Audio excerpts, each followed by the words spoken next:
it, I'm here. I don't think we've ever been on the road. All right. So we are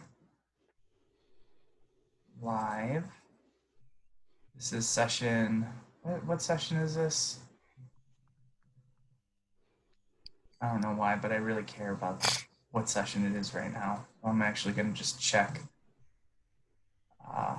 This is session 13 of 4 Dagger Core LLC, 4 Dagger Core Investigations LLC. Who would like to give a chaotic recap? Well, we started off, it was the 23rd of Zarantar. Quibble Starsprinkle, the gnome realtor, came to our office. She was there because she was going to, as a favor from our former employer, going to show us around at least one or two potential new spaces for our office to operate out of. The first place she was going to take us to was in Oakbridge, but Joe Farr was giving her a hard time, and she kept suggesting that we were the wrong sort of people for her to be doing business with. So I therefore fired Joe Farr. We then went outside, Joe Farr continuing to follow us. We got in her special airship, her little 4-person airship, Joe Farr continuing to follow us. We told her to floor it to try to lose Joe Farr, but he managed to follow us from the ground, running around, knowing that we were going back to Oakbridge. In Oakbridge, as we arrived, we saw Kaka, the crazy gnome, atop a pillar.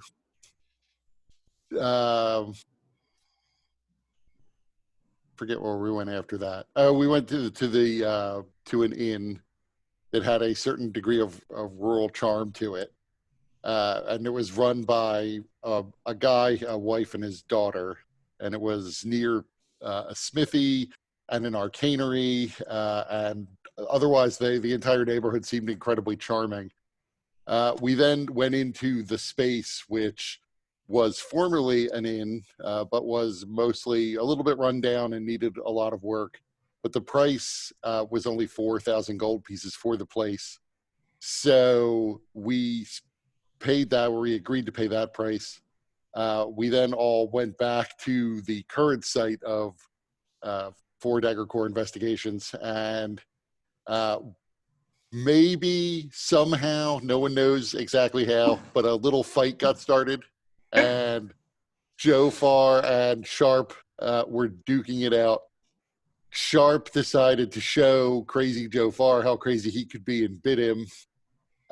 Joe Farr eventually did leave. Sharp then went after Joe Farr a bit later after being kind of guilted into it.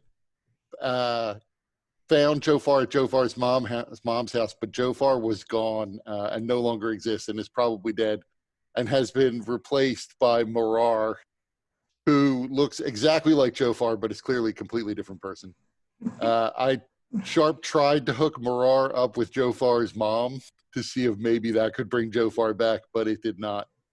Sharp then got fed up and had gone possibly as long as an hour without having a drink, and so charged out of the temple that Joe Farr's mom was in clear pain, probably because of lack of drink.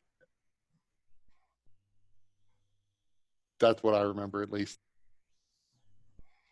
Anybody have anything they'd like to add, or different versions from their perspective? I'm just trying to remember, why was the lady thinking we didn't qualify, weren't the type of people? Because of Joe Farr. Joe Farr was making weird comments and suggesting that my character was a drunk, and that things were just going to go pear-shaped if we moved into any place she showed us. And even after Sharp talked her down from I'm just going to leave because you're not the right kind of people, twice, he kept doing it. Why did Joe Farr feel that way, though? On that particular day? He just started swearing at you for no reason? So Joe Farr, would you like to kind of from provide? Sharp's perspective, yes. There is no explanation. Unfounded. Well, how does Joe Farr feel about that? Yeah. So Joe Farr, do you want to provide your perspective? So far, he's dead. We only have Morar at this point. Yeah, Marar is not going to give you any perspective. Well, it was like 11 a.m. and this pleasant lady knocks on our door and says, we had an appointment to go visit properties. And I tell Joe and says, yeah, bring her in. And we'll wake up Sharp. And Sharp just didn't want to get out of bed. Well, You threw something at Joe, and then all these expletives both ways going on, and it was very, very unsettling. you did, however, lead with it was 11 a.m. Yeah, the morning's Of all but course. gone. Who gets up in the morning? What are you, farmers? So also at this point, Solana had been missing for a few days. Not necessarily out of character for her. People may have assumed that she went down back into the cogs to visit with her Minotaur mentor and his family. Yeah, just a friendly visit. Yeah, or perhaps dabble in the arenas. So, all right. So now, fast forwarding, it is the 24th of Zarentar. The day is Zol, which is like Tuesday. Just so that everybody knows, despite we're starting off in precarious, because that's where pretty much everyone is. And today, even through the thick walls of the tower that you're in, you can hear the storm outside, the thunder and lightning reverberating through the structures of the tower. And because of the violent downpour, you can even see in some of the cracks and the gutters that sometimes fall into precarious leaking pretty heavily, and there's areas that have actually begun to flood a bit because, of course, this isn't really the best place in Sharn. And so this is pretty typical when there is really inclement weather. Everybody's kind of starting out in a different place, though.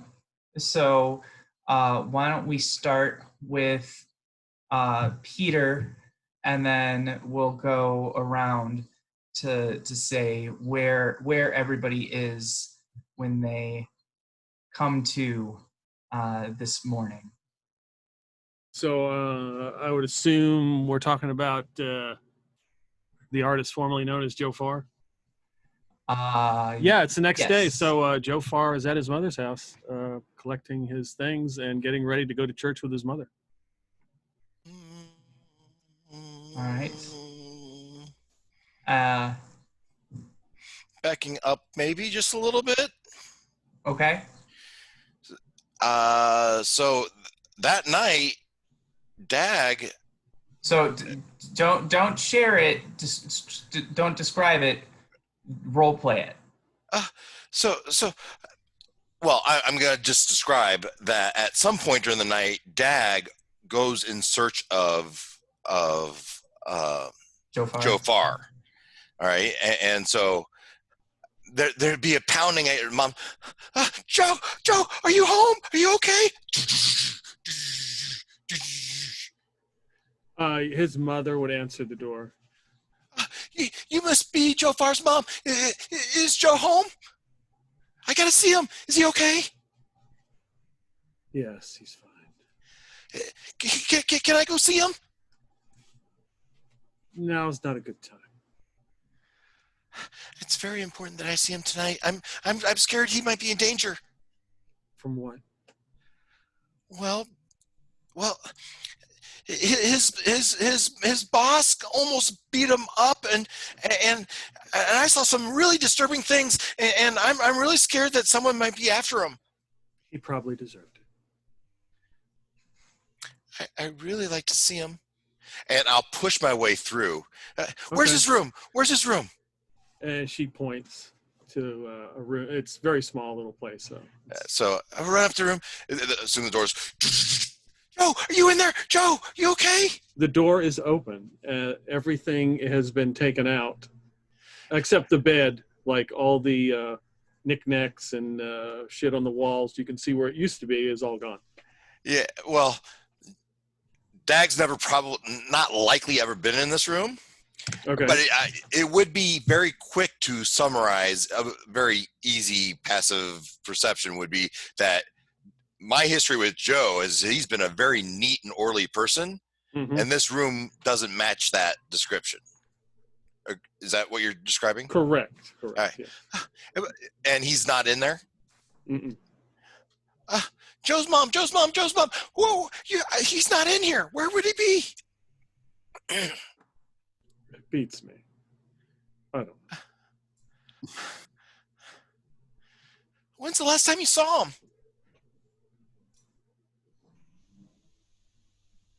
All right, Like rewinding back to the last week, like one thing we did leave out. Yeah, one thing we did leave out was that he was taken to the church, right? So when Sharp took Joe to the church, I believe the mom was there, Mm-hmm. and things kind of got awkward there when Sharp ran out. Yeah, she says like 10 minutes ago she saw him. Here in this room? No, out back. Oh, why didn't you tell me that? And You didn't ask. You are his mother, aren't you? And I'll run around at the back. So yeah, you see a I don't know what time of evening it is, like midnight or 1 or 2 or something. A smoldering fire, and there's a curled up body next to the smoldering fire with a cloak on. Runs up to you and just pulls down your cloak. Joe, are you okay? Who are you? Joe, it's me, it's Dag. Oh, the one from earlier. Yeah, like this afternoon earlier. Last I saw you and Sharp were going fisticuffs. And then I thought Sharp came around, right? He said he was sorry, right?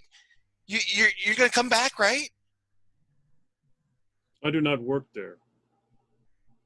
What do you mean? Well, didn't Sharp say you could have your job back? I'm not aware of this. What do you mean? You're not aware of Sharp coming and offering his job back? No. He didn't come? You didn't see Sharp tonight? What did he tell you?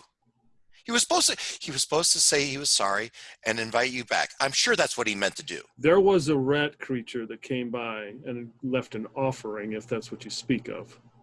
A rat creature came by and left. Have you come to bring an offering as well?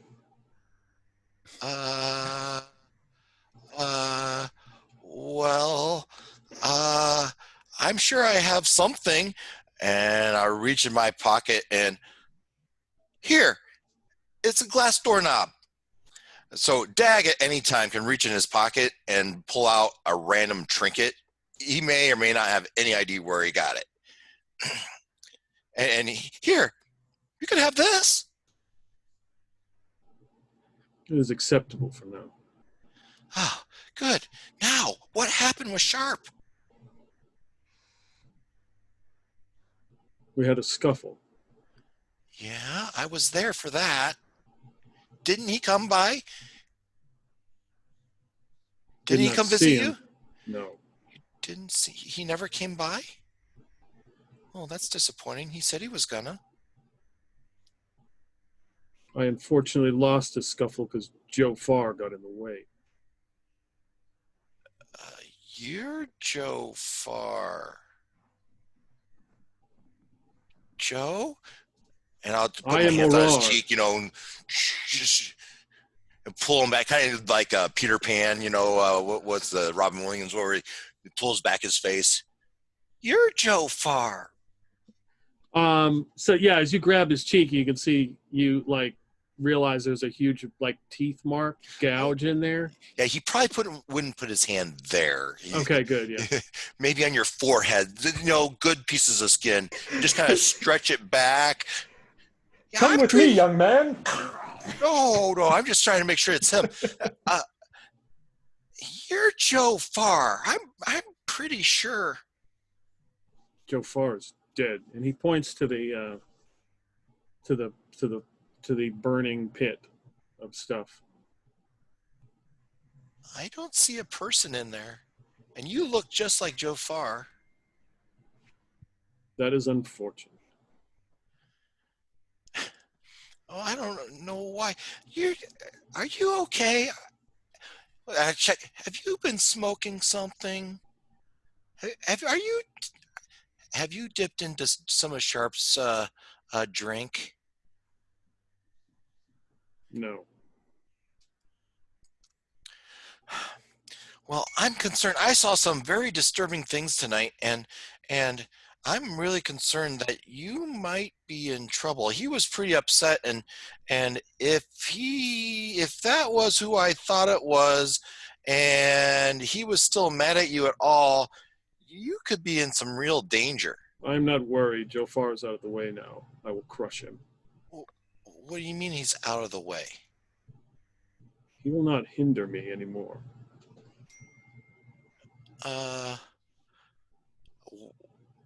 Good. So that means you'll come back to work, right? Do not work. I'm so confused. Tell you what, I'm just going to hang out with you tonight, and then maybe in the morning when we get up, you'll feel all better and all these cobwebs will all be cleared out. And or who's it? What's it? She might be able to help you clear out some of these cobwebs. If you wish. It is like 1 a.m. or something. It's late. Yeah. So let's do that in the morning. All right. We'll go check on the office, and then we'll go see what Mrs. Who's It What's It says, and then we'll make a plan from there. Okay. Come on. Let's go back inside. Yeah, I'm sure your mom's worried about you. Have you met her? I just met her. She seemed like a perfectly lovely lady. She seemed very much like the Joe Farr. She definitely had mannerisms like Joe. Maybe not quite as rough, but come on, let's go back inside. Wish to sleep outside. And he just lays back down, closes his eyes with the helmet on. Okay, and well, I would be more comfortable if I stayed with you tonight. Is that okay? Good. So I'll just sit down right here, and we can rest by this fire. Fade to black. We'll just stay there, and Okay. and that'll be our evening. Okay. All right. So then, Kurt, we'll start with you. What does Sharp ever try to find Joe Farr in the morning? Are we starting like after the soup kitchen and the stuff we emailed about? Yes. Okay. Then after all that, I would actually go back to the office and just first stop, a little surprised, having basically forgotten, when I see the remains of our door half chopped through by the giant axe of Joe Farr. I will start to try to open it and realize that is futile, and just step through the giant hole that is now in the door. And I will probably go into the back for a bit and like sit on my cot and stare. It's actually probably later in the day because of all the stuff I had to do before even getting back here. But so I would be there at least for a bit if anybody comes around. After that, I mean, my plan would be to go and go back to Joe Farr's house and just check to see what the aftermath of that is. Okay. But I don't know if anybody else would wind up back at the office. So, Solana, you have been away for a few days. I sent you an email about, what happens before, but so when you eventually do make your way back to the Four Dagger Core office, whenever that might be, you would notice that the door has been basically destroyed. There's a giant hole in it. It's been kind of semi-barricaded. The inside is a mess. There's a couple of blood splatters, actually, and some scorch marks as well in the office that were not there before when you were last here. Okay. Well, I have no idea what happened, so I'm going to sneak inside and see if anything's still here. So I imagine you would probably at that point run into Sharp. So we have the group now is only split into two groups. We have Morar / Jofar and Dag, and now we have Sharp and Solana. So Solana, you see Sharp. So Solana, you would see me. I would be sitting like on my cot, presumably in the dark. I wouldn't bother lighting a light. I'd have my magic sword like across my knees, and I'd mostly just be staring at it at this point. Sharp, are you okay? It's a What hell of a happened night. here? Well, Jofar happened here. So I take it we're not getting our security deposit back for this place then? No, I don't think we will be getting our security deposit back. But the good news is we did find another place to set up our company. Oh, excellent. But The bad Jo- news is Jofar pushed my last button yesterday and then proceeded to, in addition to insulting me yet again, tried to drive away the realtor who got us our new place. Then chopped through our front door when I fired him again for the second time in the same day. We got into a little bit of a scuffle, and I wound up leaving him in a heap on the street outside. He got robbed at that point, I'm pretty sure. And then Dag wound up making me realize that maybe I overreacted a bit. So I went to see him and found that Jofar, apparently one fist fight was enough to completely break him. He has snapped. He doesn't believe he is Jofar anymore. He thinks he's someone called Morar the Rat Lord, which is probably because we made fun of him after he got bit in the face by that rat. how hard did you hit him in the head? Not hard enough to cause insanity, but hard enough to knock him out. Well, you might have Have a broken bit of something a- important up there. All that said, kid, there's a bit of a bigger problem on the horizon. Hey, you used to hang around with a bunch of people who I'm sure cheated fighting in the pits. A few What of do them. you know about lycanthropy? Very little, in all honesty. I know the basics of it. You get bitten by something and you turn into something else. Yeah, But- remember when we fought that changeling were-rat? Yes. I don't remember getting bit by a changeling were-rat, but I feel like maybe I did. What makes you think that?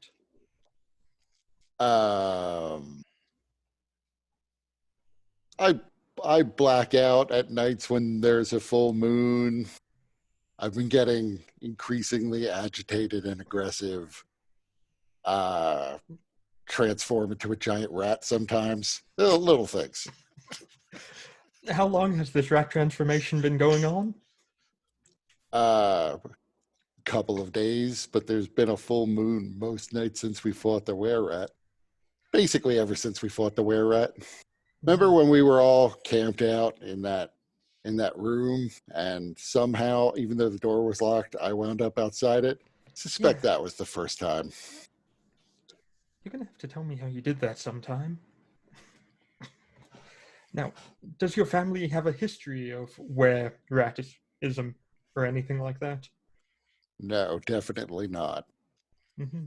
Oh, and there's this. And I take out a dagger and just like jam it into my arm and drag it across and pull it out again. And then you watch as the wound binds itself up. And this is relatively new for you, correct? Yeah. Solana's reaction. Oh, this is someone new for you, huh? This ain't good. Have you considered going to a church and seeing if they can help? Or a cleric? Or a priest? I have, but the disturbing thought crossed my mind that the churches that might know the most about this are churches of the Silver Flame, so that's not an option. Well, there are many others as well here in the city. I'm sure we can go to one and have you checked out. Possibly. I don't really know how lycanthropy is cured other than obviously death.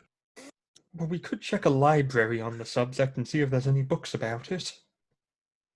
Yeah, that is probably a good place to start.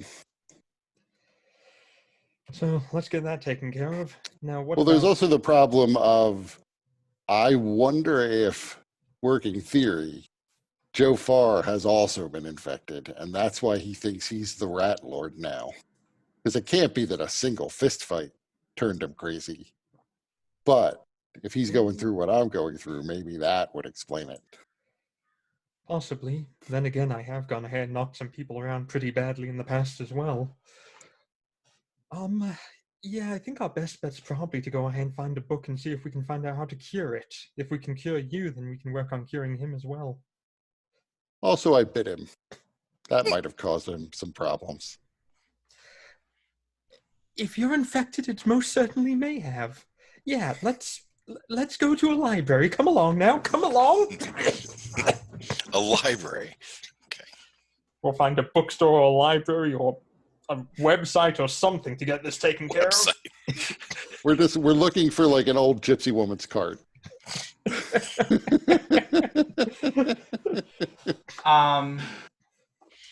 So in Precarious, good luck finding a library. But I will remind Kurt that you do have a contact at Moorgrave University. Yeah, he occurred to me. But as on our way out, I would suggest we go find Joe Farr first, or whoever he is now. Maybe I beat many different personalities into him. Maybe some of them are better than the other. No, it'd be hard not to improve. No, we should probably... Yeah, you're right. We have to see if we can stop him from biting anyone else if he is infected. So I guess we start with his mom, since that's where I found him first, or found Marar.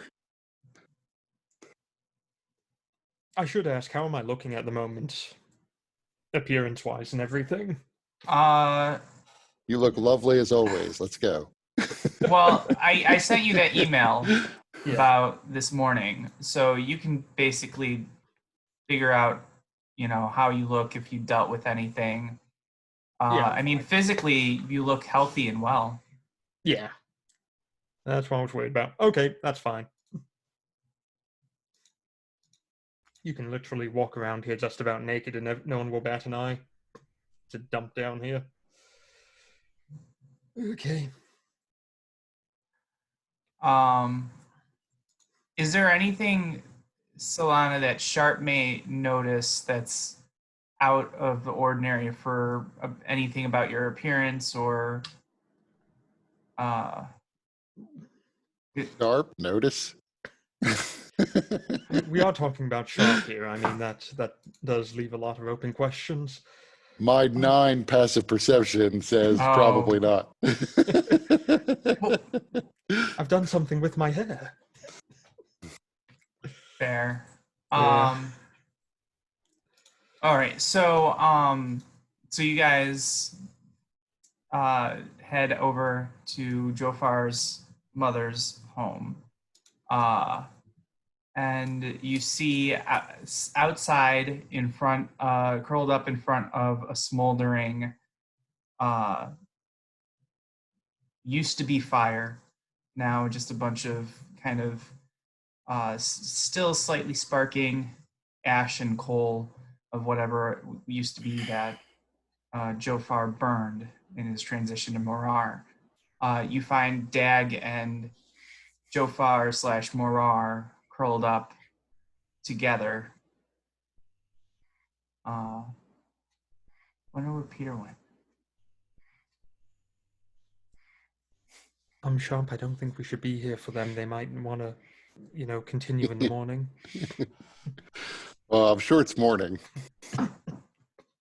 In fact, I had like a whole thing after my night out, so it would have to be kind of like late afternoon.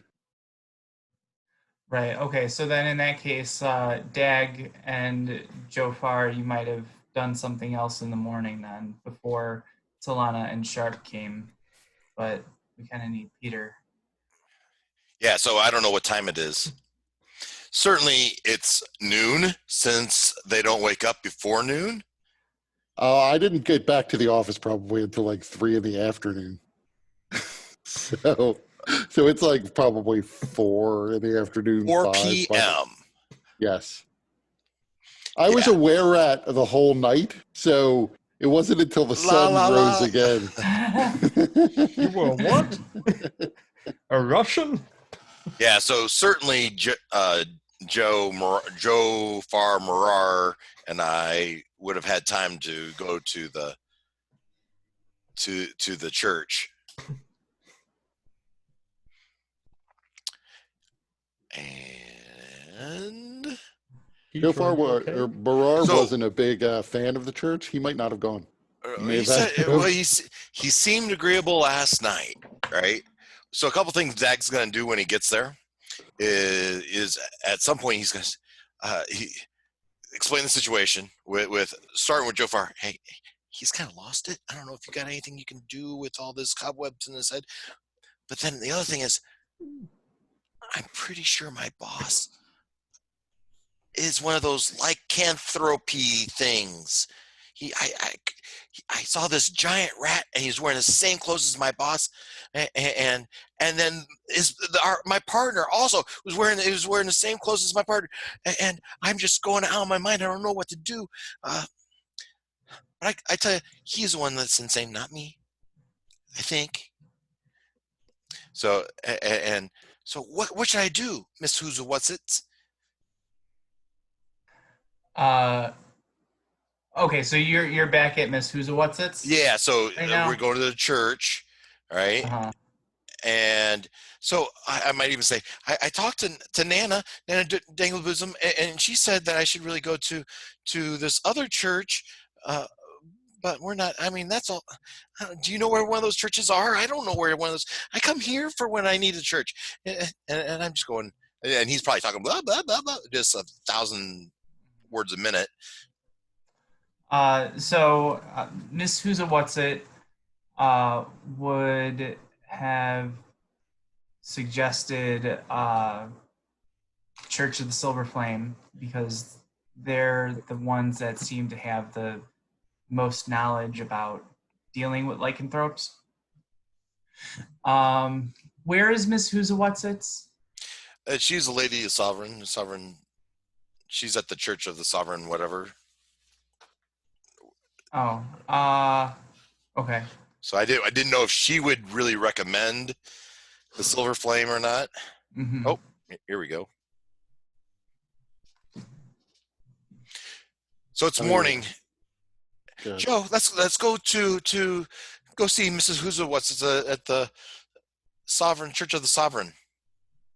I might not be getting that name perfectly. Sovereign Host. The Church of the Sovereign Host. But there's probably a lot of churches of the Sovereign Host. Well, the I don't know one if it's that the if it's local his one. mom's. The local one is the one that Marar went to, and they couldn't really help him. Well, But that's his Dag fault. doesn't know that. Right. So that's the Church of Boldre. I don't know that would be the church that Miss Who's What's It. All right. Well, I'd probably go to that one because I'm familiar with her. Right. She's helped me out in the past. So give me a little. So because I remember you went to her about getting the holy water, right? The holy water and the beholder, and I went back. I even paid, gave her a offering when we got back. Part of the right. So I would think I'd be in her. We've developed a relationship at least. And Miss Who's What's It is also a halfling. I don't know that we've said that. Okay, because this is somebody from your character's past, right? She is, yes. I mean, she's the local church, and I've made this up since we've started playing it. I made that up on the fly. Okay, so she's probably, I would say, just kind of based on what I understand about Dag and his associations, she's probably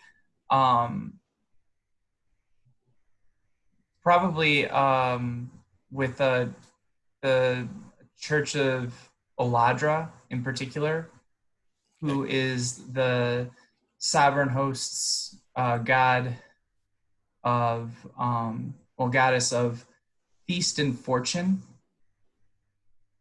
and luck.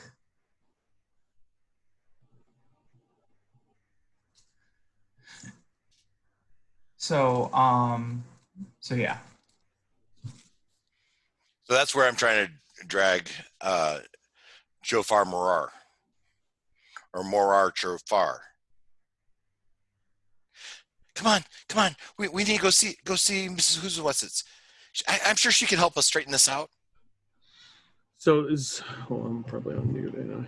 No, we hear you. There you go. Sorry, I had an emergency, so I had to clean out a gutter. And And then change clothes because I was soaked. So you wake up in the morning. Entwined was the word that Mike used. Yep. He said he was all over you. So Morar or whomever walks back into the house, dragging the axe, takes off the helmet, walks into the bedroom, and then turns. And I guess turns and like you're following along, like fall right behind him. I guess. And he's like pulling on your cloak. Come on, we gotta go. We gotta go talk to Mr. Who's What's It. Dag, is that you? Joe, yes? Joe, you feeling okay? How you doing this morning, buddy? All right. Phew.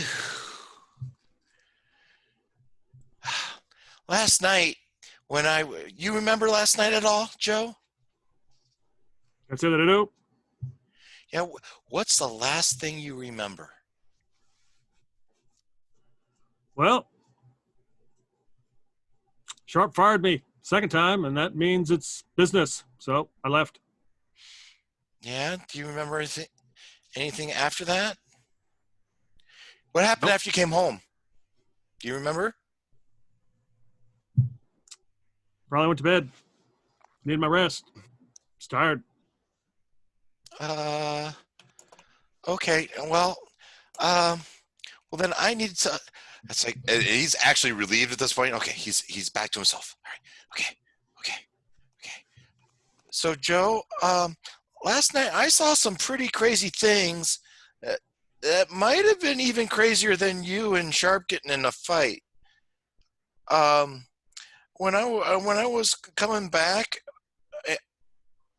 I saw some creature jumping from rooftop to rooftop with really amazing, feats of acrobatics and athletics, and then later in that evening, I looked down a alleyway and I saw these two like rat creatures, rat people. There was the size of a man, two of them, and they were wearing.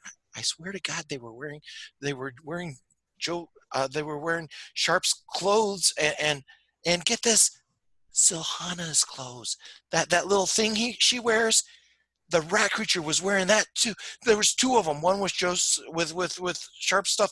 One was Silhana stuff, and they were just eating this person. It was so disgusting. I ran, and I was concerned. I was concerned with the fight that you and Sharp had that might come and try to find you. But I watched you last night, and I made sure you were okay. And Well, I appreciate looking after me. It wasn't a fight.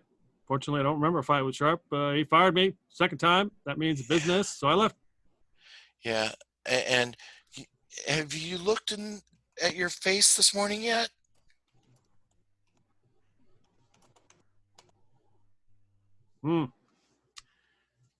Reminds me, something about, was there a door that got destroyed? That damn Arar doing stuff. I'm going to have to fix that door. He gets in trouble. It's probably how I got this scar on my face. This bite mark, that Marar.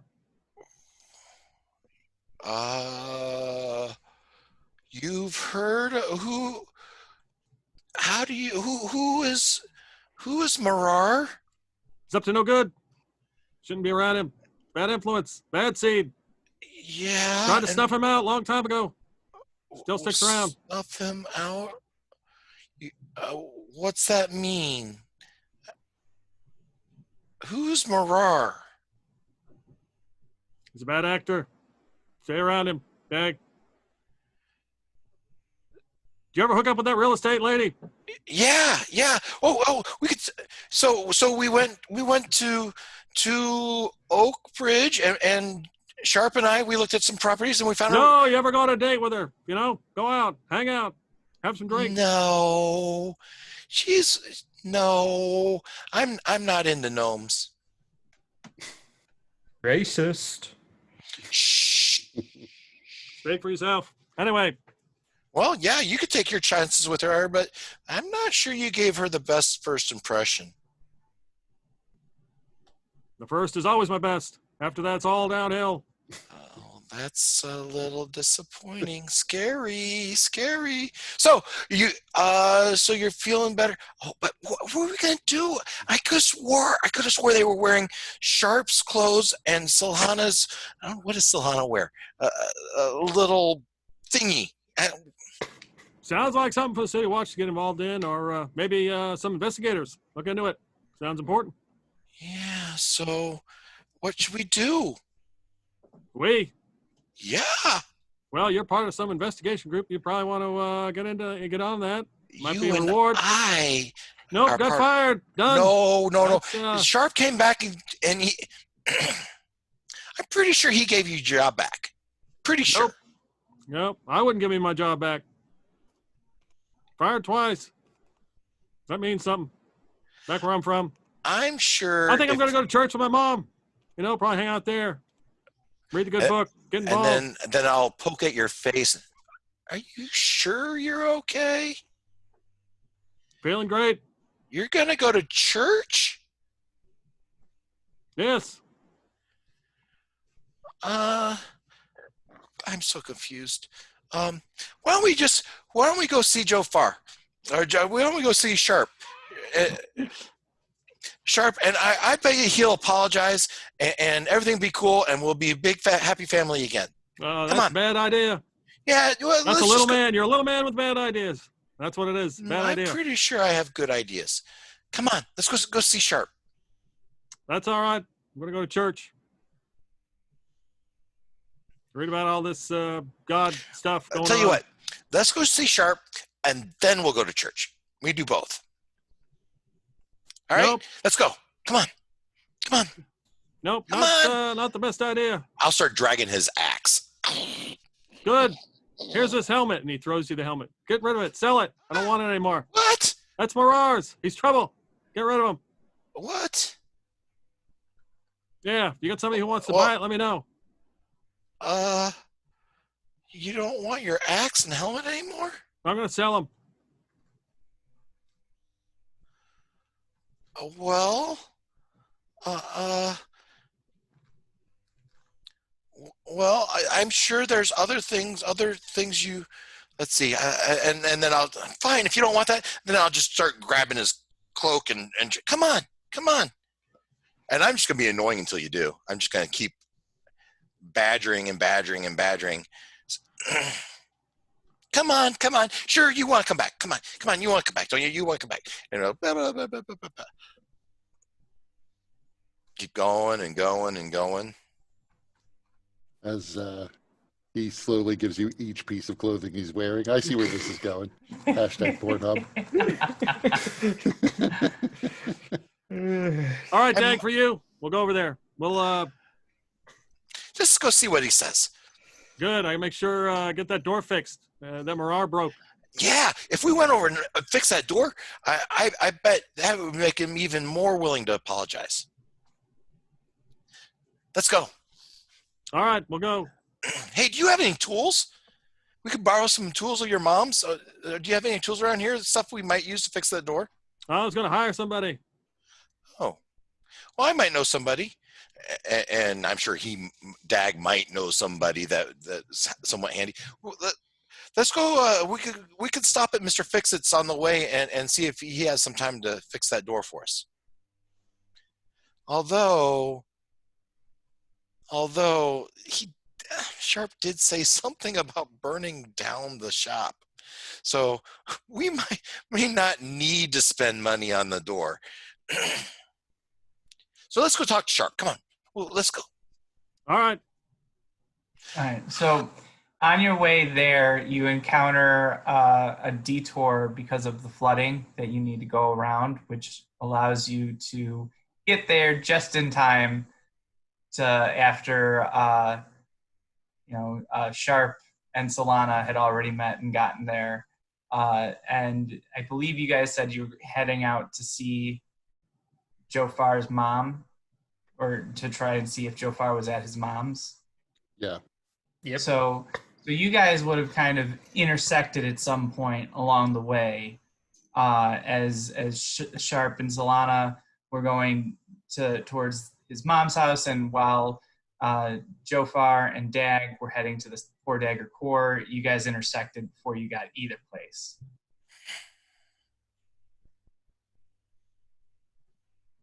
So how far apart are we before we see each other? You see each other from like maybe a block away. So the thought of like ducking and hiding occurs to me, but I will continue forward. Yeah, there's Dag who sees you and starts waving. I will use an action point if I have to break Dag's grasp, and I will hide. Okay. I'm sure I've glanced this. Give me a stealth check.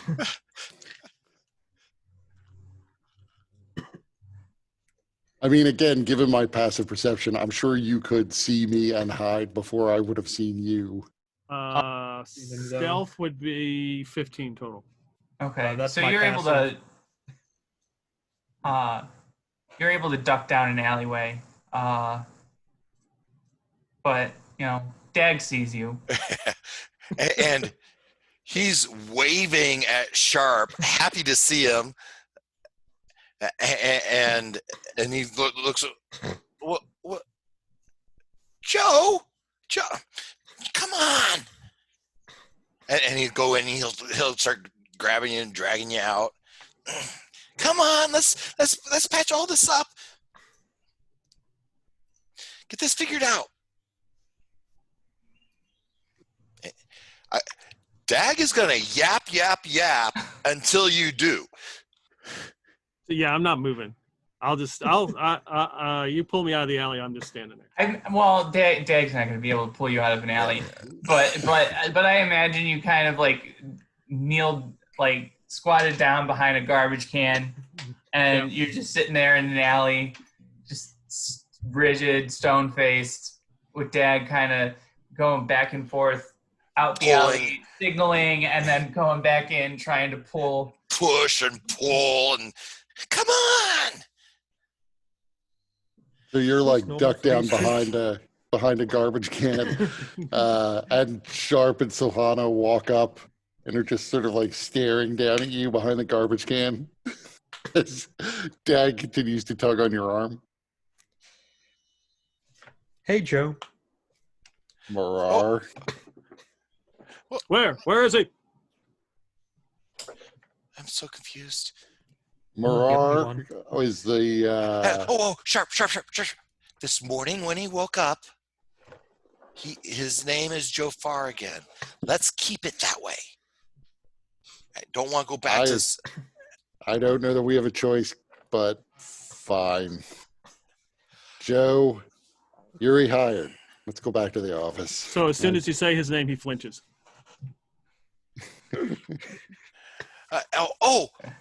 Guys, I forgot. Well, while we're all right here, before we get any further, I forgot. I have to. Sometimes things end up in my pouches that I don't remember. And that last guy we encountered down in wherever we were, I pulled this pouch, and there were some coins in it, and you each deserve your share. And I flip a coin at both Sharp and Silhana. I flip it to you guys. How much damage is that? What do you mean damage? Oh, I thought he was attacking us with coins. No. Oh, I just tossed you a coin. okay.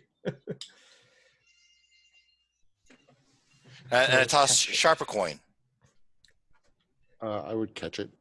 Yeah. Yep. There's silver sovereigns. Ah. And as soon as you catch it, I kind of dive behind.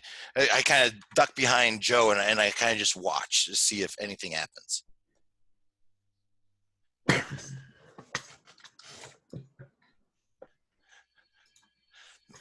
Oh, the Dag suspense. believes it's silver, and it might have a reaction. Yep. So I'll have to wait for Mike to Yeah. confirm or deny. I mean, I do wear armor. I kind of imagine like I have gloves. Yeah, you didn't have gloves on. Don't give me that. I tossed the coin fair and square. You said you caught it. Right, but I do wear armor. I don't know. So if you caught it with your bare hands, that's what Dag's watching for, to see if you have any effect on you catching it with your bare hands. It would be funnier if you threw him silver coin and he caught it and he realized, oh yeah, that's right, he wears gloves. I was about to say, so Hana kind of wears gloves as well most of the time.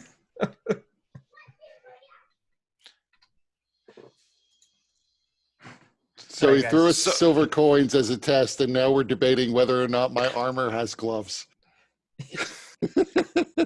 They both now, after they say they caught the coin, say they were wearing gloves.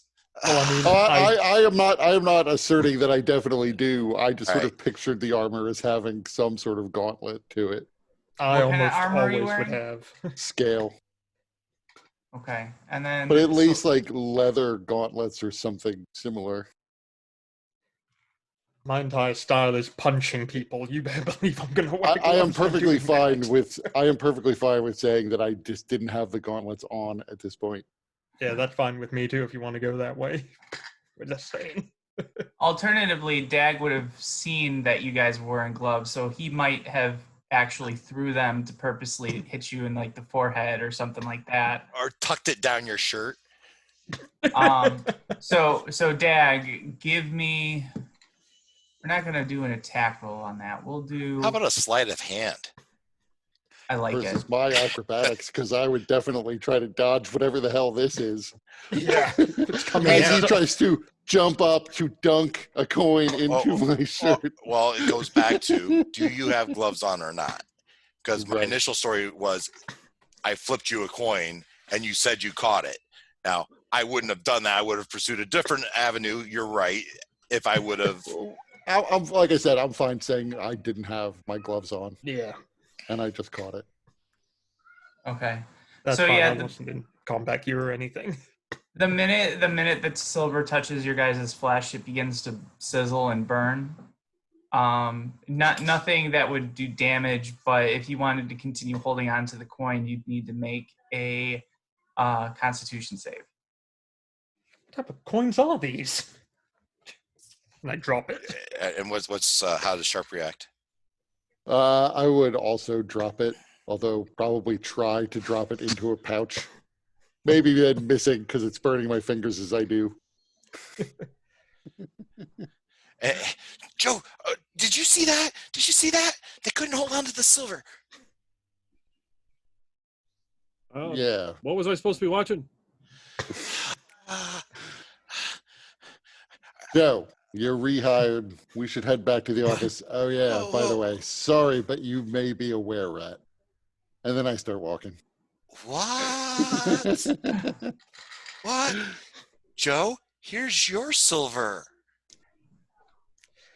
He's wearing gloves. You can keep it. Yeah.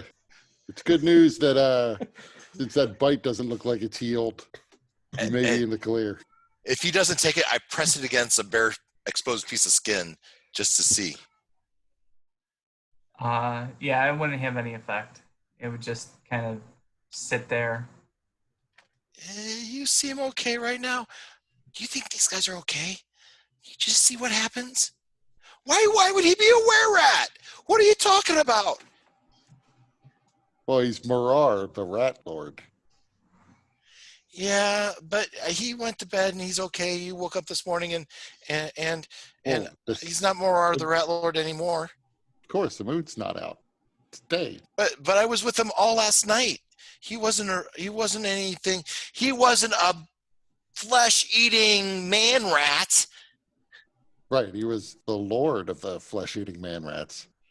Anyway, we should head back to the office and talk this out, not shout about it in an alley. I am so confused at what's going on right now.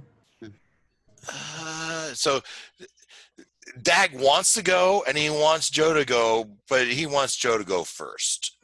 And he's like pushing him. Come, all right, let's go. Let's go talk this out. Come on, Joe. Come on, Joe. There's important things we've got to do. All right, sure. Whatever you say. And I make sure I walk away from Sharp at least 15 feet. And I'm checking out their backsides. Is there a tail? Are they furry? Boy, they look like, and I'm just like, Joe, they look like their normal selves. That's me in the other Sunday game, not this one. Stop staring at my ass, you pervert.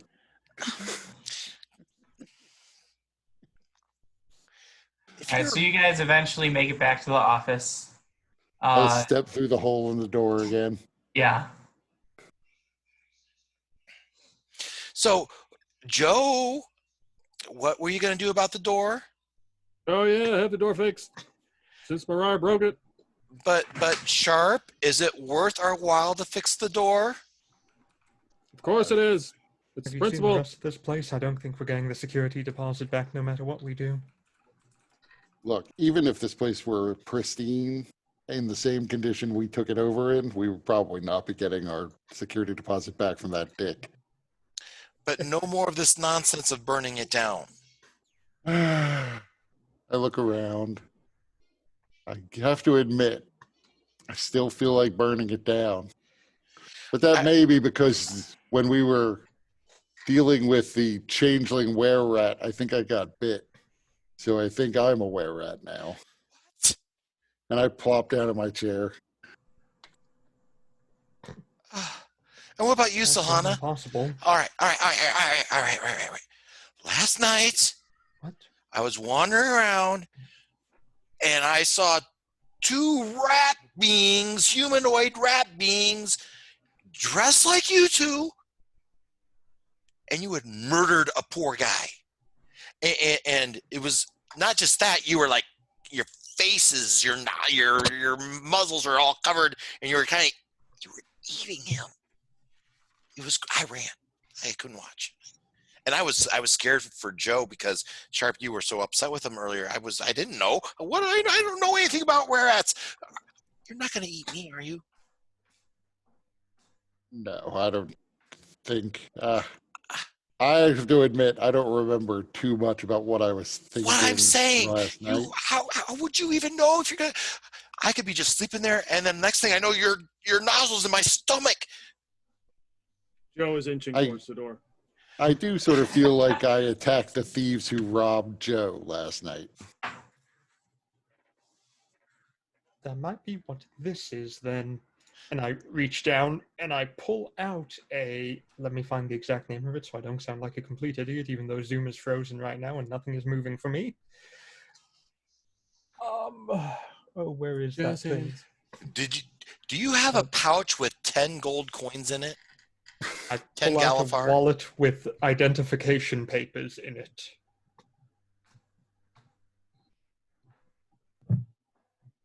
And I'll take those and I'll kind of look at them. Some random dude or someone we know. A Monsieur Joffrey Griswold. He's Jewish. Yeah, nobody that any of you guys would recognize by name. Well, this poor guy. Is there any anything in it? well, in it is identification. Yeah.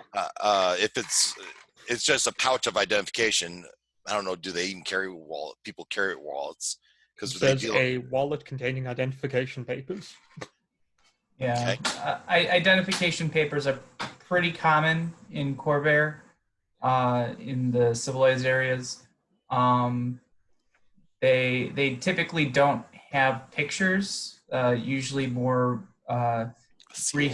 brief descriptions of the person, and they're almost all of them have seals from House Civis, which is the gnome house of scribing. But the more wealthy individuals have actual portraits. It seems I need to readmit. Gosh. Some of the more wealthy people have actual portraits drawn or painted onto the identification papers as well. This one does not have a portrait. So I would like to investigate this to see if there's like blood or evidence that this came from a person they might have killed. It was on one of the culprits, and he doesn't know how he got it. There's some evidence. No idea. Well, that's certainly circumstantial, but really to Blood seal it everywhere. would be if there was a little blood on it. Give me an investigation check. Investigation.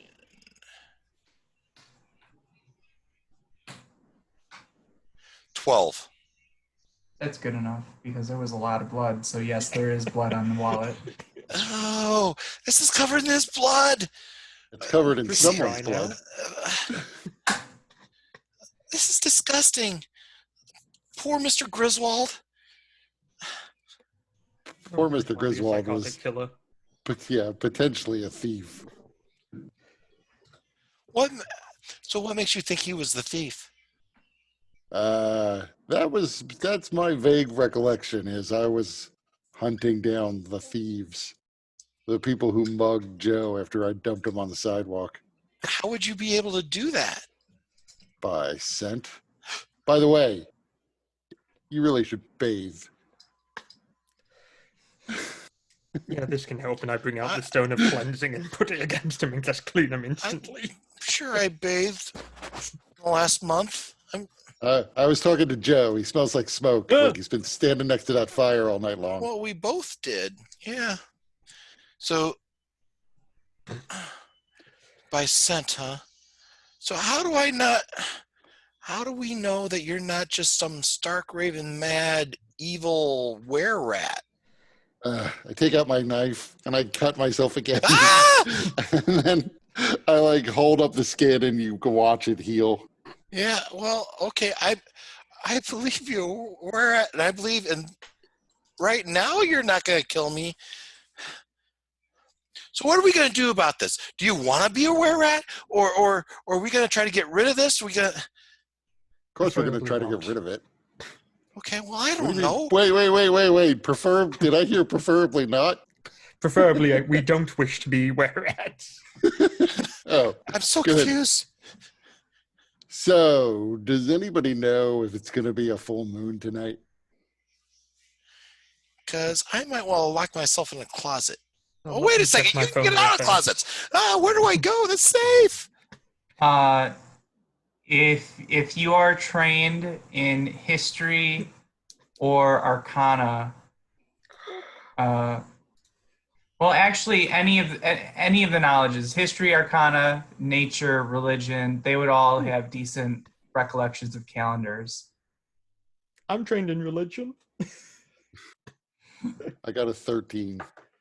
Oh, Jesus, 19 plus 3, so 22. Okay. Solana, I'm gonna get you some info. Oh, shit.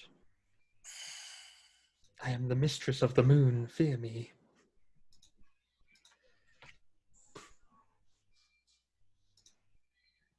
My Zoom is so terribly glitched right now, it's fantastic.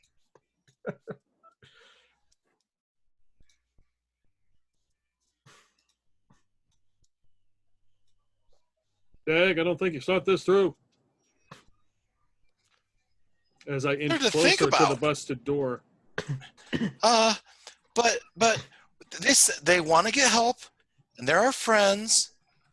And you're now back in the Four Dagger Corps, so now you're an investigator, and you can help us investigate and figure out. Sorry, checked out as soon as you No, said rare no, rat. no. I've already checked out. Nope. I run between him and the door. Not that it matters, you just step right over me. Come on, we gotta help. We gotta help these guys out. Well, there's plenty of people that can help them. You're one of them. What do you want me to do? I want you to care. I can do that from home. What we need is for someone to find out how to cure lycanthropy. And also to help me with my dyslexia. There's probably somebody in a church, something magic, witchcraft, Well, something do that. Tell you what, they said go visit the Silver Flame, and I can go without you, and I can be convincing and not tell them. Just tell them I know of somebody that I think might, and see if they have any other way to deal with it other than killing them. I mean, the cult of the Silver Flame, so far as I know, all they ever did was kill lycanthropes. They weren't so much about saving their souls, but also, I emphasize, cult of the Silver Flame. We'd be better off going to a church of the Sovereign Host and seeing what they can do. Yeah, well, you kind of. Oh well, okay. I guess yeah. Well, let's go talk to Miss Who's was it? She might know what to do. She helped us out with the Beholder.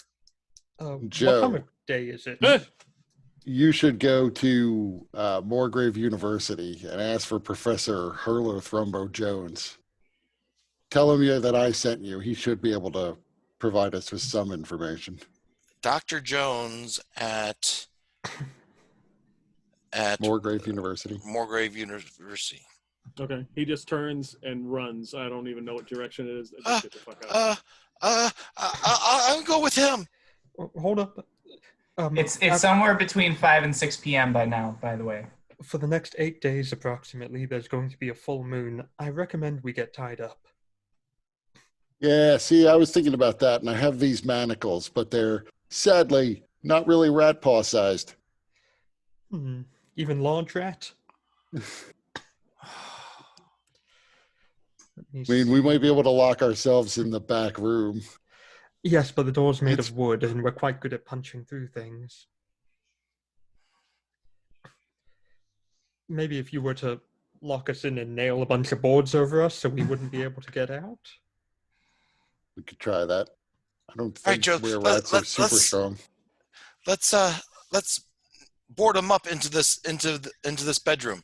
I'm so they can't gone, get. man. I've already run. I'm running in some direction. I got a mission. I'm out the fuck out of there. I ain't staying anymore in this room with two potential were-rat lycanthrope killers. I can't let them go out in the middle of the night again. So I'll catch up to you. Maybe I don't know. And okay, guys, you go into this room, and I'm gonna board it up, and then tomorrow I'll let you back out. That sounds like the plan. And it's only like 5 o'clock. What time's sunset? 7, 8? Like 6. It's more about when the moon rises. Uh-huh. Because sometimes the moon rises before the sun sets, as Sharp encountered the other day. Yeah, just lock us up with some alcohol, some water, and something to eat, and we'll be fine for the night. Sure. So we do that, right? We get some food, water, and you guys make it. Okay, I'm gonna start boarding this up, and so I'm gonna do what I can, right then with whatever supplies they have at the office. But then, I mean, it's not that late, right? So I'm gonna quickly go to Mr. Fix-Its and toss him a copper and say, hey. I need this door sealed up best I can. Can you help me do that? Now there, Dag. What do you need sealed up there? Well, people tried to break in yesterday, and we have something very important in that room, and we want to keep people out.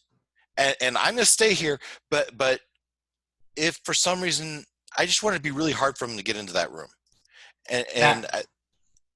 Now, Dag, you don't need a lot of old Mr. Fix-It. It's just you're looking a mite more nervous than you usually do, pal. Yeah, Dag's not a liar. I mean, he has deception. He is a liar. He is absolutely. His deception is not in lying, though. His deception is doing tricks, type of thing. So he's not really a liar. All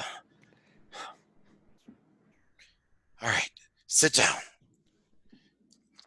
and I'll try to tell him the story as truthfully, honestly as I can. Maybe a persuasion. Are you including or leaving out the lycanthropy? I think he would include it after he being caught in his deception. I'm going to tell you the truth, but you're not going to believe it. I'm telling you, but it's in our best interest to board up this door. Yeah. So as you're saying, as you tell him that, he grows more and more concerned, and he says, "Now, Dag, if in truly there are lycanthropes here in Precarious, that's no good for anybody." We've gone to the university and we're going to get a person that's an expert in this, and we're going to try to see if we can save them. Dag, don't you know, lycanthropy, you don't come back from that. Well, that's what I heard, but then I also heard that there might be a chance, and I just can't. These are my friends. I gotta see if we can help them if we can. I can't just kill them. I can't just have them killed.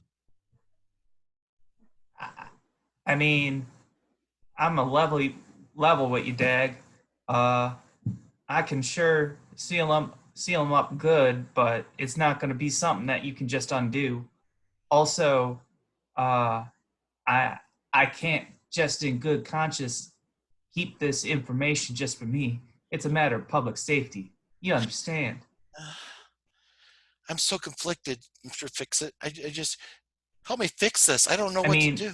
I mean, Dag, one lycanthrope and turn into 2 and a dozen and then 100 real quick.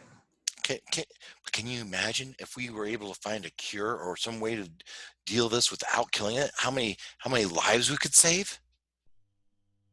Dag, you don't just cure lycanthropy. If it were that easy, then it wouldn't have been a purge all them hundreds of years ago. I hear you. Let's just seal him in there and let's see what this Dr. Jones says. You got 1 day, Dag, and then I can't help it. I have to let the authorities know. I understand. 1 day. Hey. And even that, Dag, that's only because of our background in history. Yeah, I appreciate it. But I can't do much more than that. All right, let's just start out with sealing him in this room. And then tomorrow night, we'll just one step at a time. All right, one step at a time. We'll seal him up tonight. We'll see what Dr. Jones has to say, and then we'll see where we go from there. I understand your position. You put me in a tough spot, Dag. You put me in a tough spot. 24 hours. You offered 24 hours. I'm taking it. I understand. 24 hours, you do what you got to do.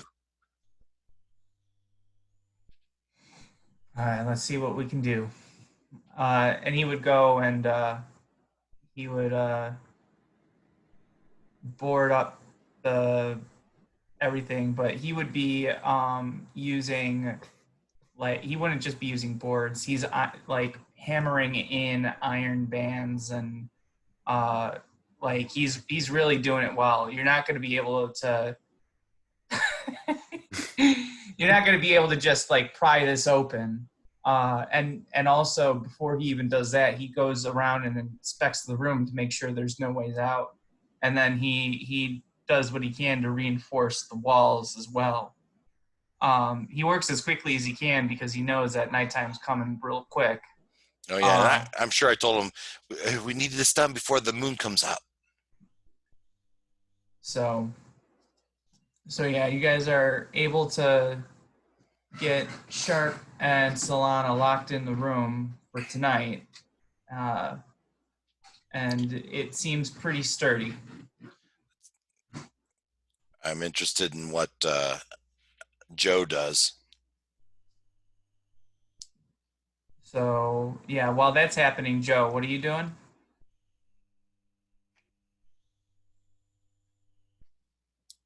I guess I need to find this Moorgrave University. Yeah, more. Because I got this assignment for this investigation for Dagger Corps. I just got employed by, so I gotta get it done.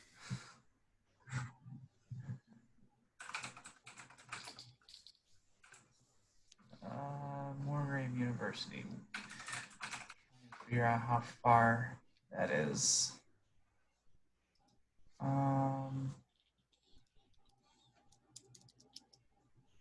So it takes about 4 hours each way to get there. So you wouldn't get there until probably 10 o'clock at night.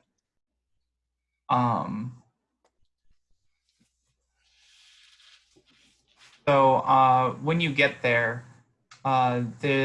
everything's pretty much locked. I mean, there is a quad and you see people and students walking around and everything. But most of the activity is really just, students out for the night. There's none of the academic offices are open.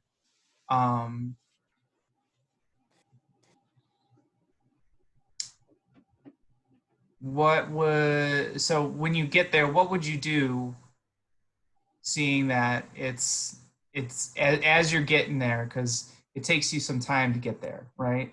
So how would Joe Farr react to it being farther away than maybe he anticipated?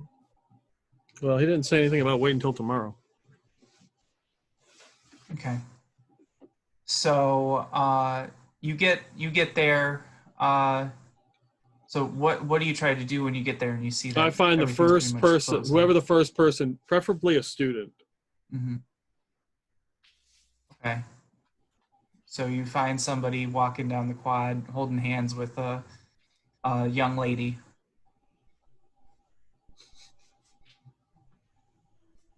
Hey, you. Whoa, can I help you? Yeah, I'm looking for Professor Jones. Kind of important.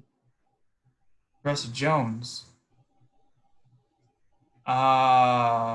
He's probably home now. Okay, where does he live? I don't know. Um, what are you doing here? You're not a student. That's good. That's very, very good.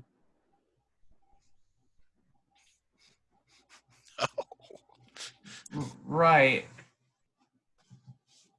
Look, fella, we don't want any trouble. We're not carrying any coin or anything like that.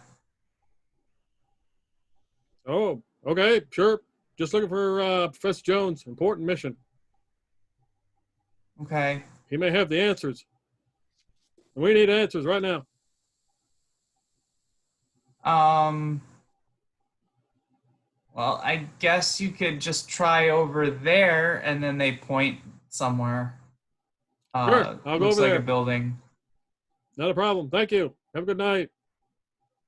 Yeah, and then they scurry away. They like the minute that Okay. you turn your back, they run. Okay. So the They wouldn't run building if they that didn't they have something to hide. How creepy is Joe Farr? Apparently super creepy. Shows up in a trench coat at the school. Hey kids, you want to buy some fingernails? All right, so I go to this building. All right. Is it locked? It's a security office. So as you approach, you see like security on the door. There are lights on in there. So I knock on the door. Okay. So somebody answers. They look to be armed, though they're not wearing any kind of armor. Answers the door, and he says, "Can I help you?" Yeah, you must be security. Looking for Professor Jones. Important. Okay. What's your business with Professor Jones? He's supposed to have answers. Okay. Lots of professors have answers. Yeah, They these don't are typically important ones. give them at 10 o'clock at night. Well, this isn't your typical 10 o'clock typical daytime question. I'm not a Okay. student here if you haven't figured that out. Yeah, we kind of put that together. Good for you.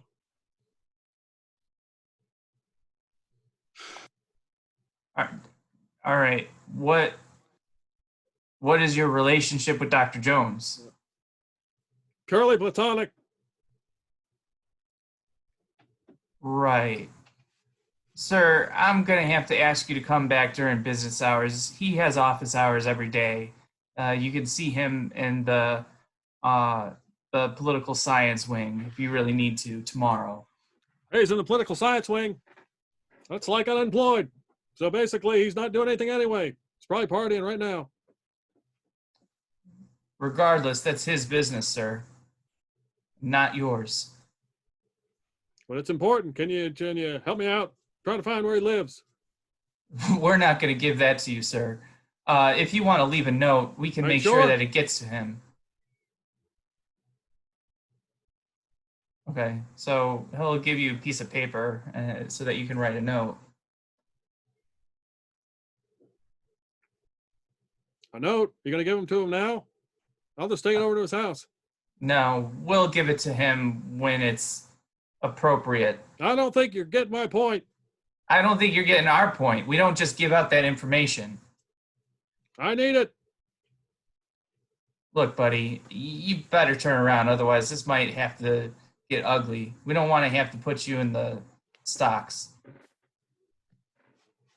What do you mean the stocks? What are you talking about?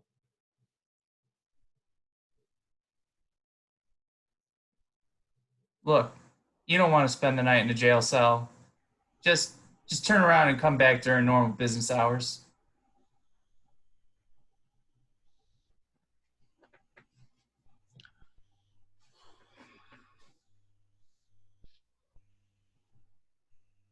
but it's real important. I just got rehired. I might get fired again. I'm sure it is important, but we're not.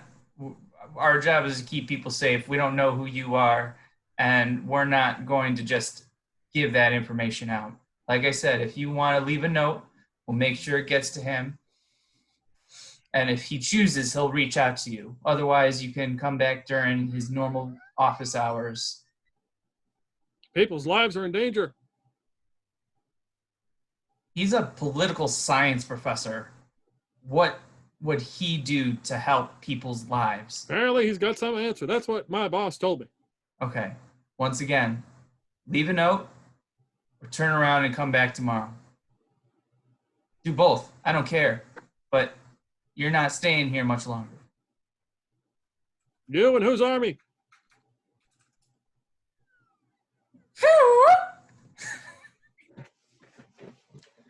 All right. And a couple people stand. If you look past, actually, you notice a couple of other people have already started to stand up and get curious about the commotion going on. But there's a couple other guards there that were like playing cards and everything, because this Moorgrave University gig is pretty easy normally. I don't have to deal with crazies like this.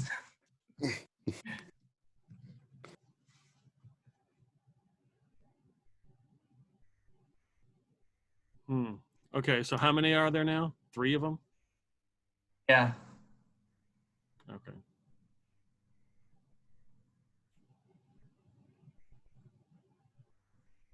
Well, you've not been very helpful. That's not our job, sir. Our job is to keep these people safe. And we don't know you. Some crazy guy comes off the street asking for a professor at 10 o'clock at night. That's not a good look, sir.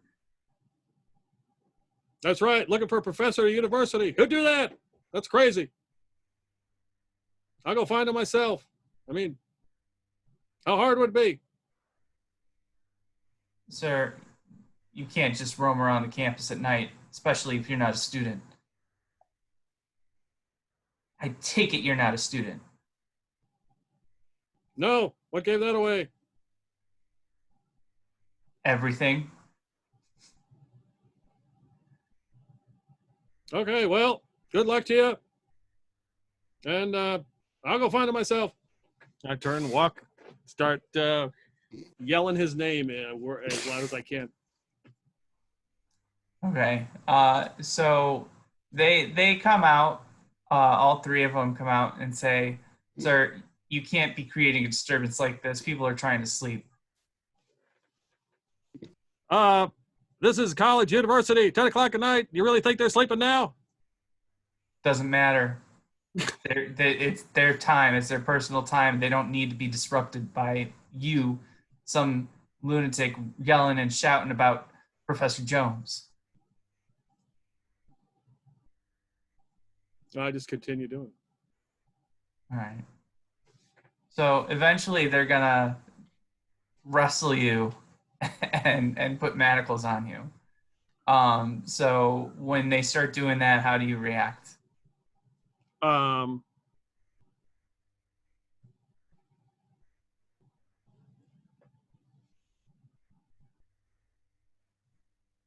It's like all 3 of them try to do that. Mm-hmm.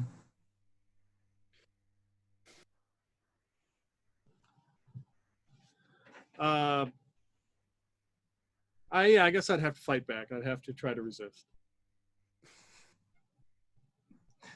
All right. Let me go get my dice box. Here comes Farrar.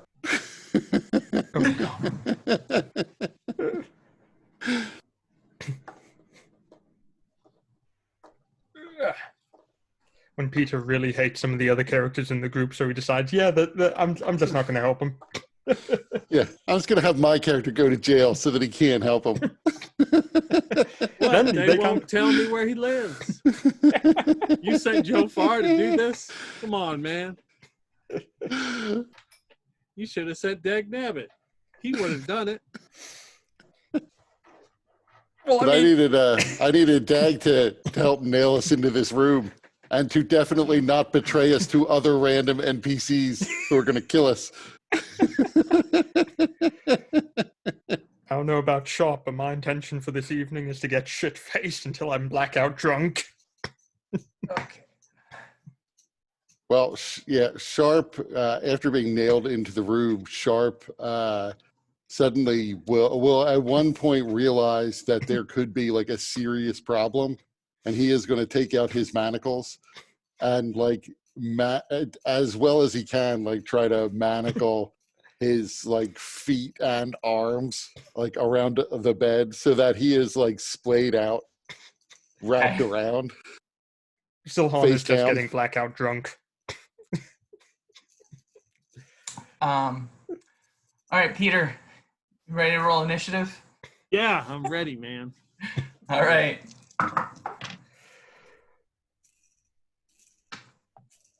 Oh, that was pretty good. 19. All right, so you go first. You see them about to jump you.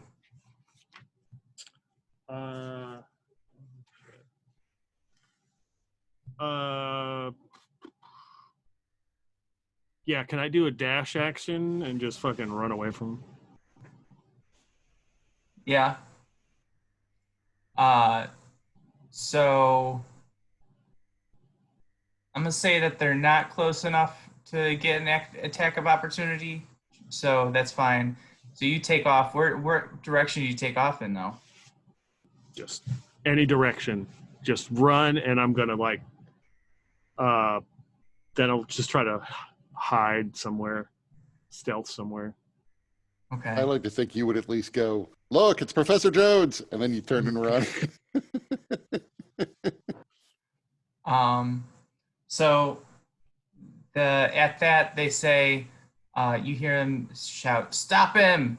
And then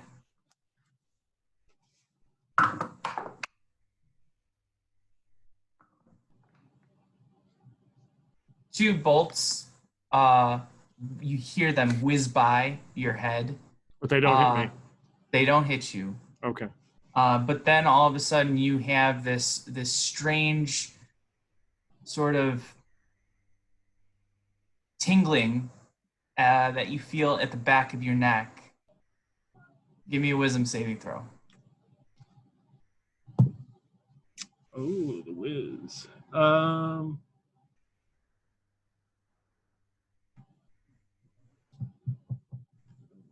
It's gonna be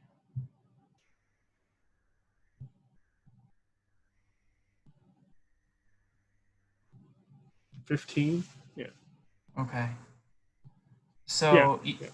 you're able to resist this feeling because as you're moving, it kind of makes your movement feel sluggish, but you're able to just shake it off. And then you hear the people like begin to give chase. But you have a pretty good head start. So give me an insight check and a stealth check. All right. The insight is 23. Okay. My stealth is 17. Okay. So with that, you're actually able to instinctively kind of navigate the quad to get around some of the buildings, and you kind of really quickly are trying to check doors, any open doors, and out of the sight of the guards, you actually find an open door, and you manage to get in. The room that you're in, it looks kind of like an antechamber with one of those double stair things going, and then there's a hall going between the stairs. Okay. So there's an upper floor, at least one floor, and a hall that goes down through a bunch of a hallway with a bunch of doors on either side. And I take out my axe because it's pledge week. No. Why are you Yeah, I being in just- the women's dorms. I mean, I guess I have no idea what this place and where I ended up. I guess I would try to let things settle down there for the next hour or two before I ventured back outside. Okay. So you're just gonna stand there? No. I'm not going to stand there. I'll probably take a seat somewhere, of course. Like on the stairs? Or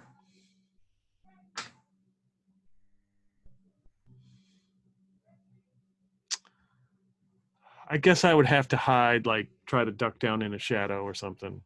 Try to not make it obvious. okay. Give me the investigation check.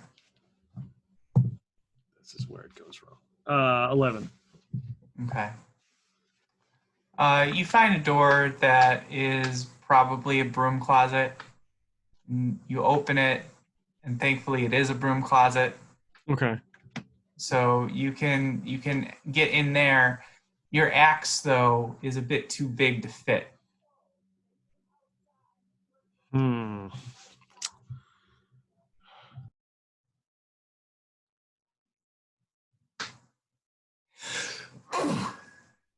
Yeah, I guess I just have to take a seat on the stairs, you know. I mean, I've got to sell this axe. I don't want to just give it away to somebody on the street or have somebody steal it. So I got to keep it with me just in case I find the right buyer. So I guess I'll just sit on the stairs, you know. I'm here looking for Professor Jones. I have no ill intent, so. Mm-hmm.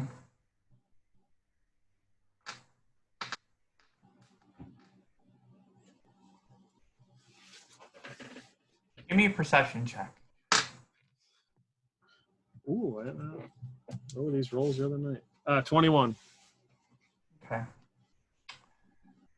From one of the doors down the hall, you hear somebody kind of mumbling about something like, gotta follow the money.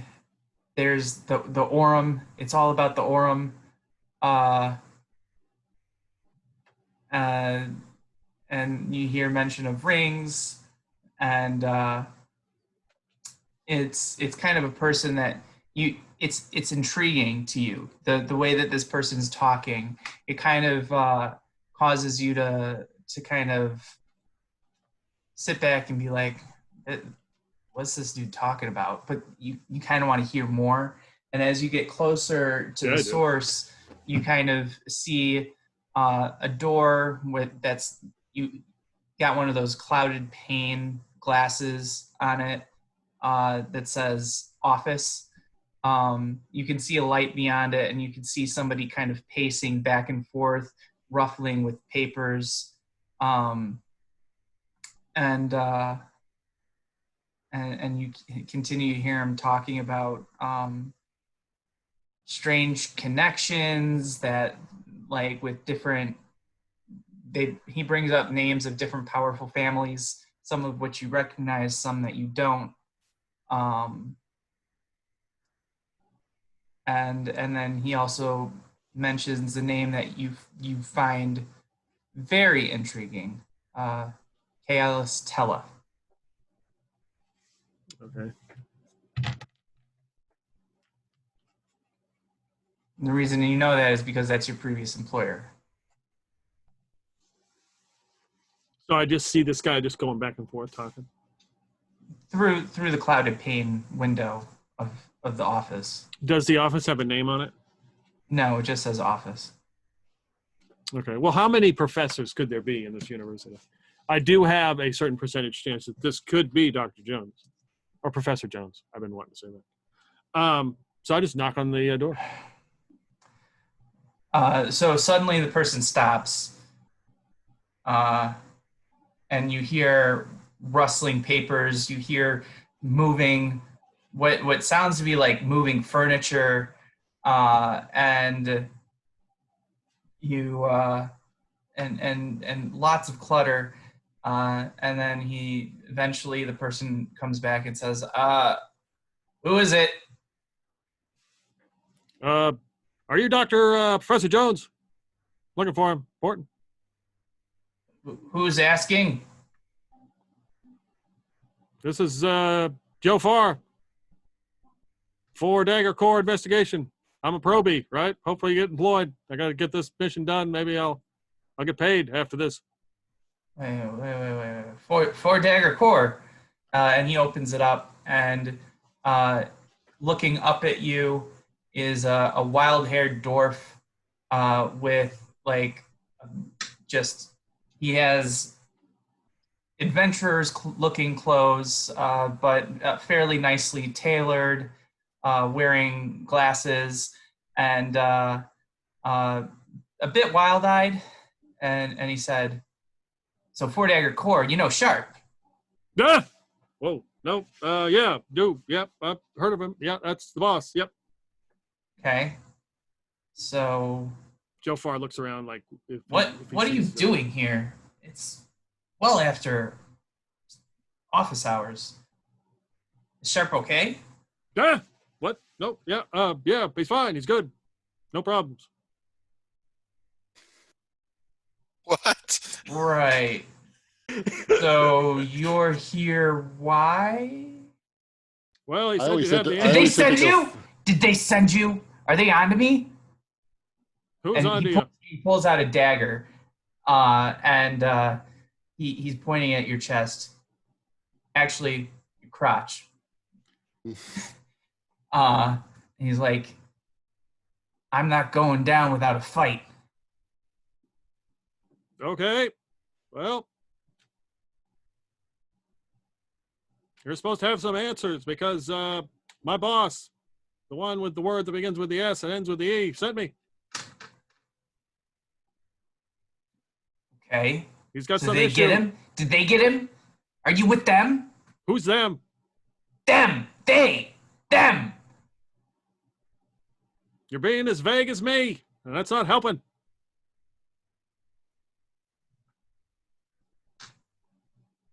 He's got some issues. He's turning into the little things, furry things with tails and the teeth. Turning into things. Yeah.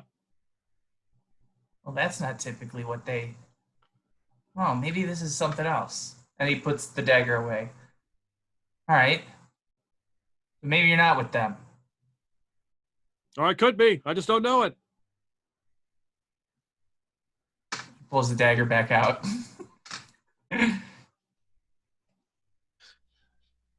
Look, you got about 5 seconds before you lose a testicle. Don't worry, I got an extra. Now, what's your business here?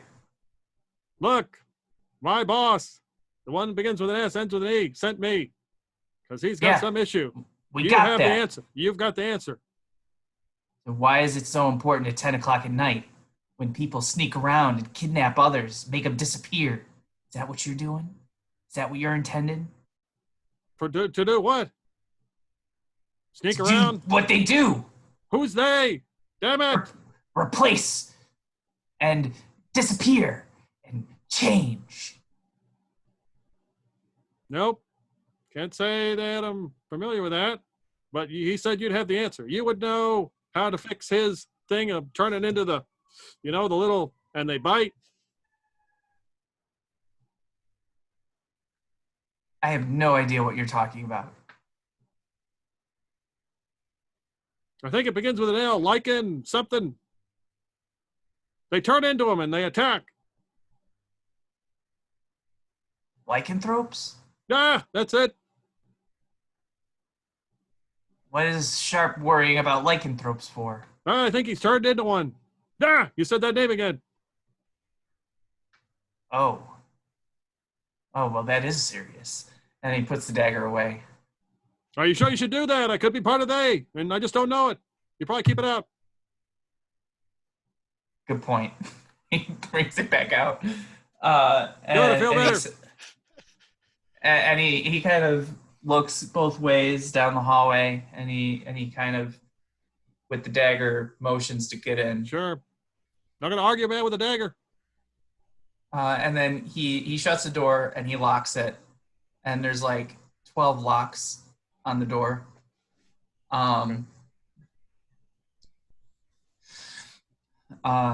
The office looks pretty unkempt. There's papers everywhere, piles of papers, books that are open, notes and everything, but so it's pretty disorganized. But he then invites you to sit down across from his desk, where you can barely see him above the papers and books. And he says, "All right, so what's Sharp got to do with Good. lycanthropes?" Well, he changing into one. That's what I heard. That's what he said. Something about that. Well, that's not good. Well, he's got that sword. He could just fall on it. That'll do the trick.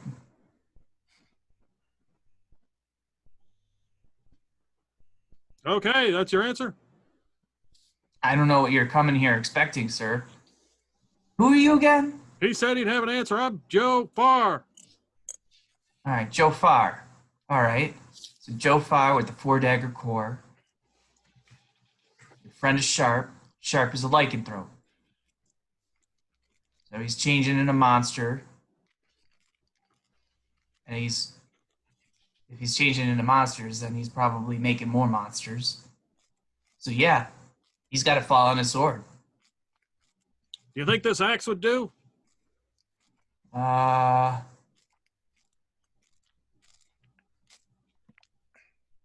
I mean, is it made of silver? It doesn't look silver. Oh, silver. Didn't catch that one. Or is it magic, perhaps? Nope. Just real heavy. Gives me a crick in my neck and back. Oh, it probably hurt him like hell, but it won't really stop him.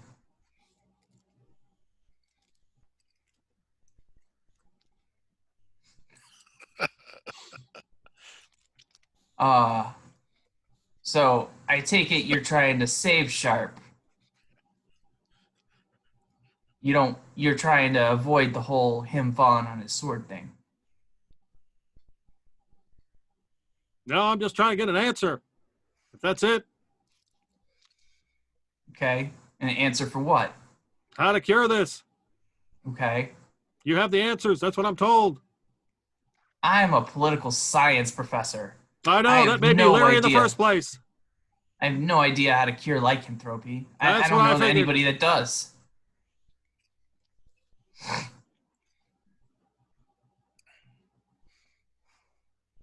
I mean, here at Moorgrave, there might be some people that have artifacts from Zendrick or know of some strange magics that might have some impact on it. You know, lycanthropy is it's not just something that it's not like herpes. You just can't go and get a blessing and it'll go away.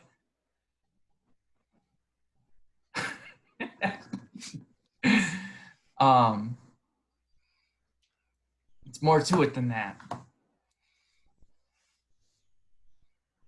So, all right. Why don't you come back tomorrow, and I'll try and talk to my colleagues, and we'll see if maybe I can find somebody that knows something. Come back tomorrow. Yeah. Oh, you can. Okay, I might need like an escort or something. I don't think security will let me in.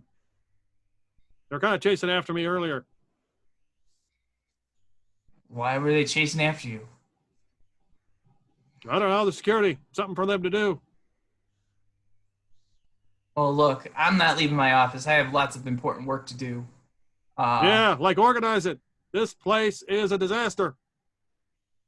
Hey, it helps me keep my ideas and track of my ideas. You I got this paper here because it shows me the lineages I need to reference, and this one shows me all the different conflicts across the ages. And mind your own business. When you're a professor, you could start trying to talk about how you organize knowledge. That's okay. I'm employed. Oh, well, good for you. Come back tomorrow, and I'll try and see if one of my colleagues might have some more answers.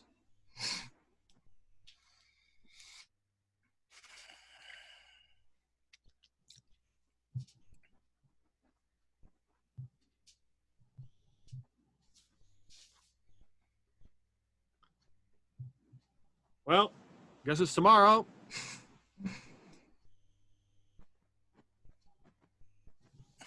Yeah, tomorrow. You'll be in the same place. You'll be here. Yeah, meet me What? here. What time? Sometime after lunch. Oh my God. Well, I have to have time to talk to my colleagues. Okay.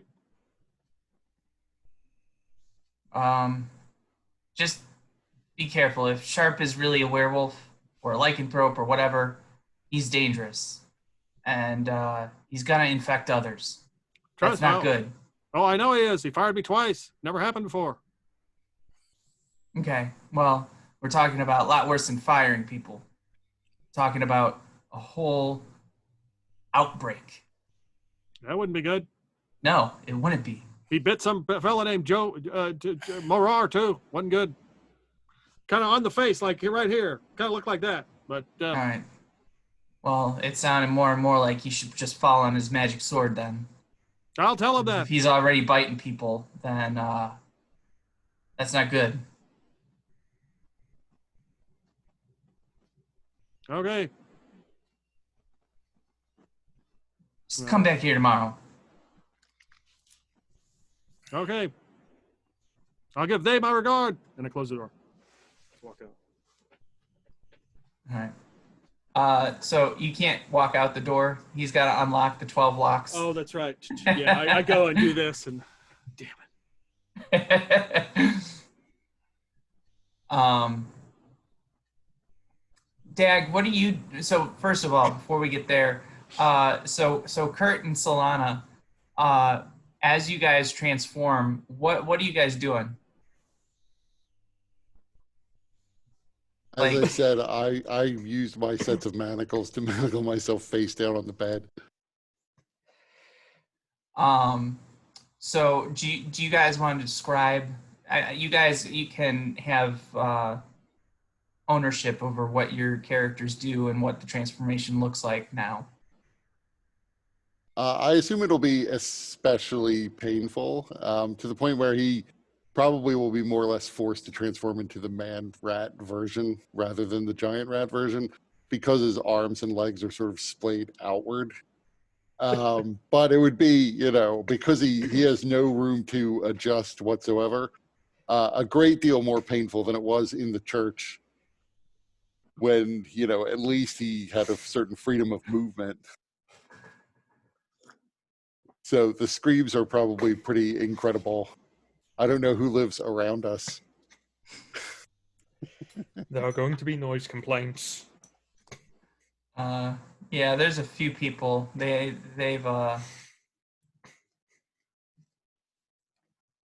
learned not to bother you guys.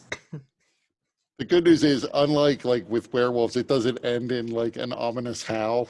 At most, it ends with chittering or a few squeaks.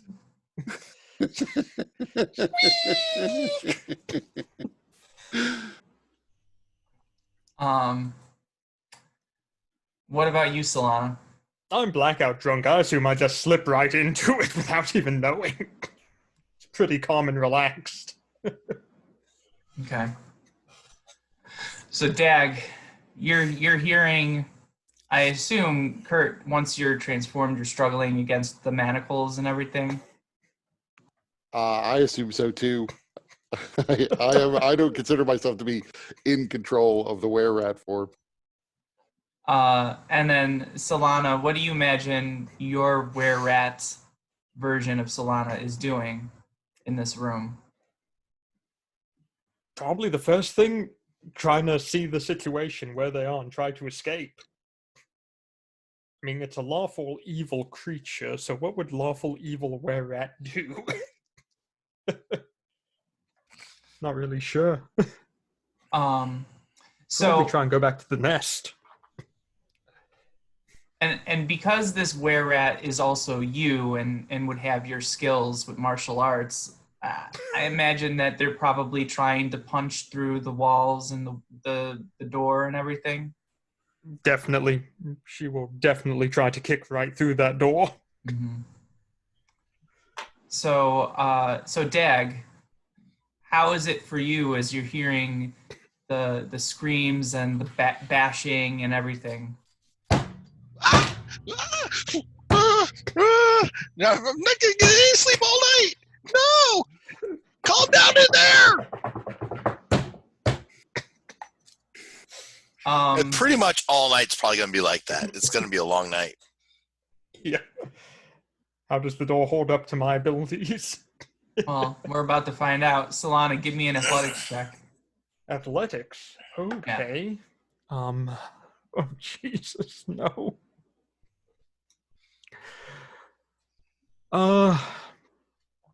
Well, it's only a 19. But was it a natural 20? No. Okay. It was an 18 plus 1. Okay. And Kurt, give me a athletics check as well.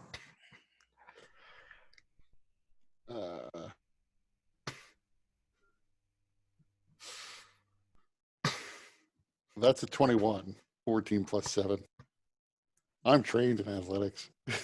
I'm not. So Dag, you do hear a sharp clang as some metal actually seems to snap from within the room. So Sharp, one of the manacles failed. Roll a d4. 3. So your right leg is free.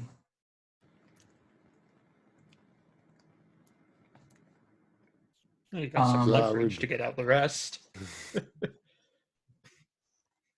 Yeah, I assume I would then try to use that to break some of the other shackles.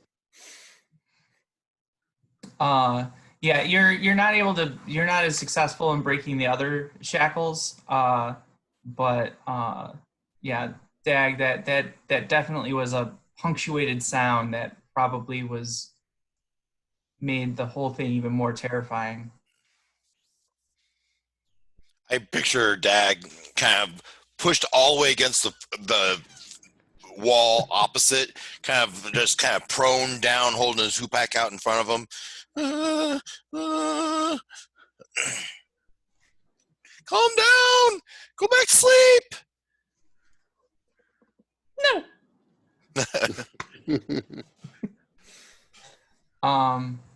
Eventually morning hits. The sounds kind of die down, Dag, from within the room. Do you get any sleep last night? No, I'm sure I'm exhausted. I have a level of exhaustion. Okay. Just as long as they're making noises, I am just terrified. There's no way I'm sleeping. Okay. Give me a Constitution check. All right.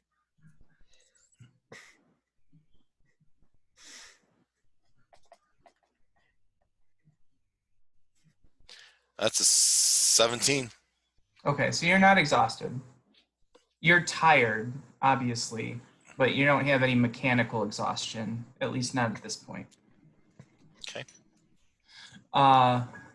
So yeah, the sun rises, morning comes. Kurt and Solana, or Sharp and Solana, you guys. Well, before that, Jofar, what time? Because it would have taken 4 hours, so you'd be getting back around 2 a.m. from Wargrave University. So you walk in to the office. I imagine, are you coming back to the office? No, I'm going back home. Okay. So is there anything that you do after you get home or do along the way? I think about getting a silvered weapon, but I don't know.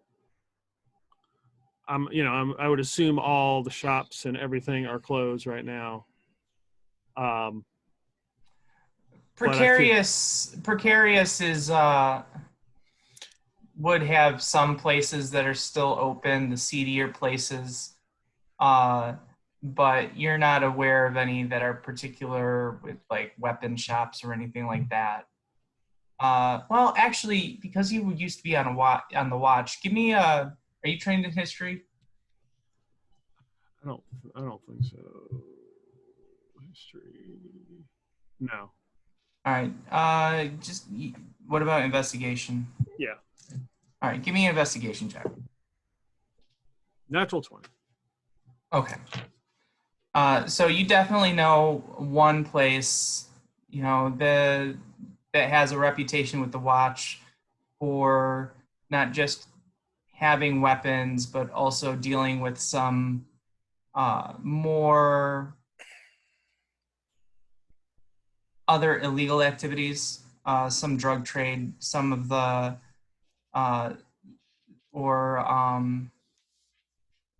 weapons that would be highly illegal within Sharn. Certain types of highly explosive reagents and things like that. So this person, their name is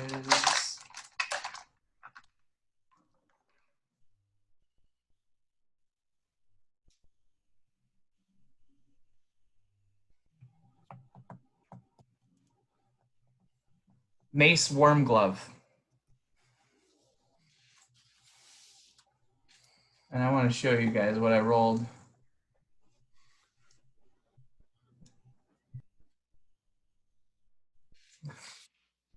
Nice. Mace Wormglove. All right. There you go. You said worm. Yeah, worm. I thought you said warm glove. I was like, Oh. Why is it warm? So Mace Wormglove, he is Did you want your fish name? no. I would get some pizza though. You just want pizza? Yeah. So he is what are they called? A deep gnome. So they're much rarer within Corvair. So a little bit of a seedier type of character as well. He's decently connected. He sometimes is a snitch. So you would know where he is. okay, then I'll go find him. Okay. So you find his little hovel that he's kind of put together to hide his operations, which are somewhat carved into one of the tower walls to give him some additional storage space that's harder to track and everything. So you kind of pound on the door, and he opens the door and says, "What? You? What do you want?" Mace, good to see you. "What do you want?" Looking for some kind of weapon. Silver. "You're looking for a weapon." Well, that's a change. All right. Come into my office. You have to actually stoop down through the door, which is very small. And then You enter his place, and it looks like kind of a normal shop, but then he says a command word, and some of the wall seems to vanish, and it's now a number of different deadly weapons and potions and reagents and wands, and he says, "So, what kind of weapon you needing?" Well, something. I need a silver dagger. That's it? Just a silver dagger? Yeah. All right. He tosses you a silver dagger, and he says, "That'll be 15 gold pieces." 15 gold. Yeah, 15 Galifar. Okay. I give him 15 Galifar. That's seriously all you need? You woke me up in the middle of the night for a silver dagger?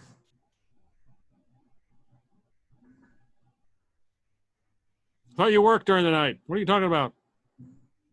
You know what I mean. You bothered me for just a silver dagger. It's important. We got lycanthropes running around. Better arm yourself. Be ready. You know, Joe, you sound crazier than usual. Is there anything else I can help you with?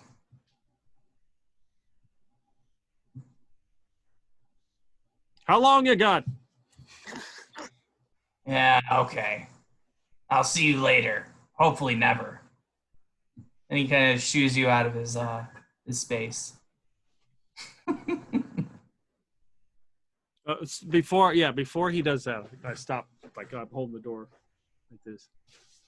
What can you tell me about Professor Jones at the university? I don't fuck with the university.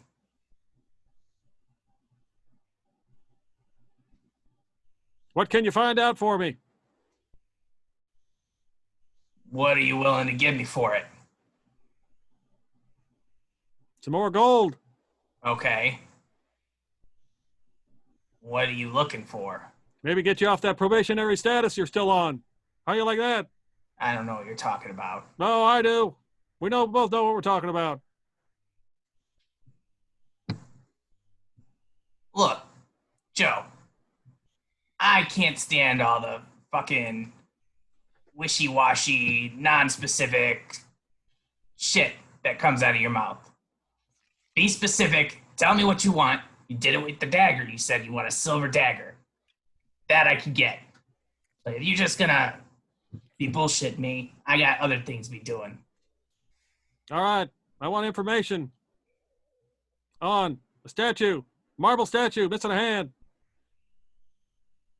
I can't remember Lots what of the statue. statues. I can't Lots remember of what the statues statue missing looks hands. like. So I would describe what the statue looks like. I Okay. can't remember. And then I would ask him what he knows about who this Professor Jones is, and who the infamous they he kept talking about, which of course I have no idea. But Okay. Look, Joe, I'm happy to take your money, but I don't know anything that you're asking about. Lots of statues look like angel things. Some of them probably even missing hands. I don't know any Professor Jones. Like I said, I don't fuck with Morgrave. They're kind of a competitor.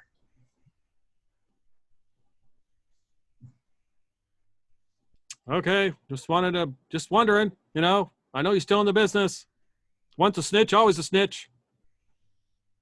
Yeah, you want to ask me about, the Boromars or the Dask or whatever's going on with that, you got the right amount of coin. His lips loosen pretty easy. But outside of that, I don't know what else I can help you with. All right. Let you get back to your sleep. Yeah, good. Okay, and I leave. All right. All right. So, what's everyone else doing now? It's morning. Jofar went home with a silver dagger. I'm gonna get some sleep. I was up all night pounding on a door. That's probably you- how. Before you do Solana, that, you can feel you? rested.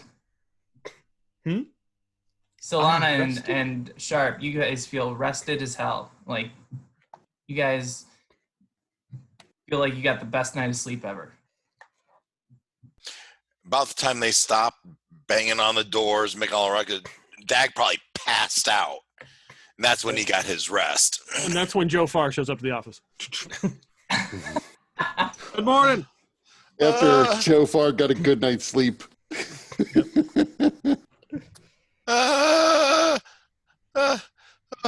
I'm glad you're back. Oh, they're quiet, finally. So You kill him. tired. What?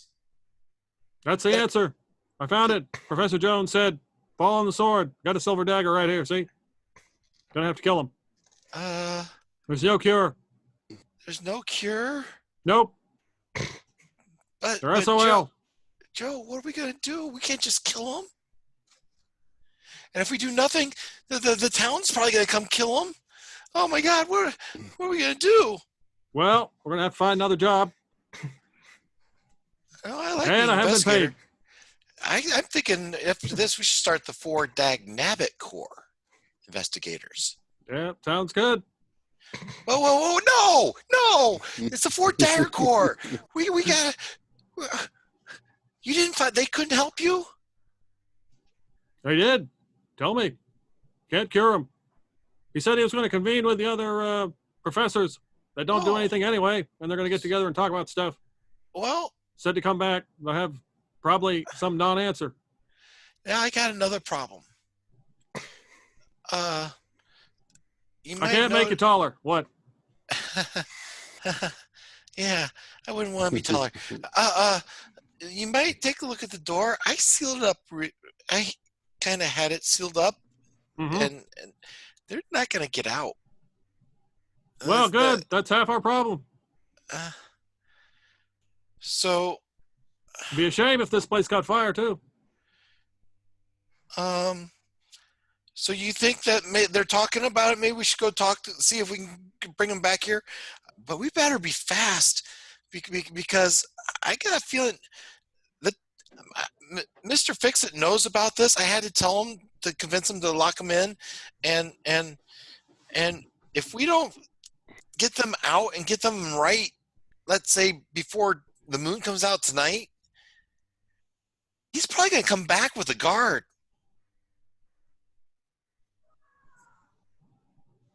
And Well, we better get going. yeah. So what are you laying around for? Let's go. So tired. Okay, let's go. So wait, you guys are leaving Solana and Sharp in the room? I'll write a note and I'll slide it underneath the door. We'll be back as soon as we can. Trying to find help.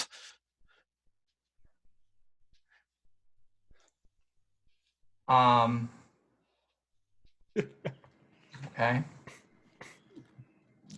While I'm thinking I'm not gonna be able to open that door, right?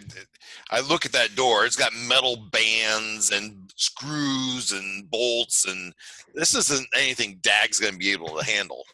no, you alone would not be able to do it. You and Jofar with a couple hours and a couple crowbars and hammers might be able to get it open, but once again, you wouldn't be able to close it back up. So I mean, that's our option, Joe. I mean, we could take them with us, but that feels risky too. That's very risky. Wouldn't do it. Leave them in there. Now we know where they are. Should we ask them? Can you Sure. tell if they're lying? Well, Of course they're going to tell you to come out. of course. That's they exactly are. what a lycanthrope would tell you. Yeah, they want out. Then they come and cut your throat. Yeah, but they're probably themselves right now. They haven't been Or making are they? noise. I don't know. This is so hard. Now the question is, who can run faster, me or you? Well, I can pretty fast. Yeah, it's definitely Dag. Okay, that's not a good point then. I don't know if I'm faster than a were-rat, though.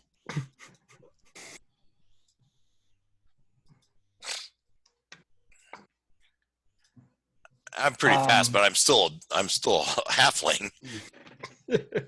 So Solana and Sharp, as you guys emerge from being were-rats and regain consciousness, what do you guys start doing? I would first sort of yank on the chains and realize one of the manacles burst open, but let out a sigh of relief that the other three held. Then I would ask Silhana to get me the key that I would have like slid across the floor out of my reach so that I can get out of them. Key? All right, so Then I would actually go and try the door and realize that it must be pretty solidly sealed, despite all the marks on our side All marks. from where Solana tried to get out. Yeah, how's our side of And the then door looking? then I assume I see the note. And Yeah, so and then what's on and the then note? I face plant and said, "Oh my God, What? I sent Joe Farr to talk to Herlo Thrumbo without any actual instructions about telling him to get Herlo to do research or point him towards somebody else who could do research." Good heavens. Where our only hope is Joe Farr's common sense. I don't think I have any poison with me. Okay, you Wolf's kill me Bane. first, then you kill yourself. It'll be quicker. So with what you guys see on your side of the door, and also Dag and Jofar, what you guys see on your side, lots of the wood is actually weakened pretty significantly. There's cracks all along it. The metal bands seem to be holding up pretty well, but wood underneath is giving way, and there's even a couple of holes where you can see through into the room. And Joe and Sharp and Solana, you can see out of the room.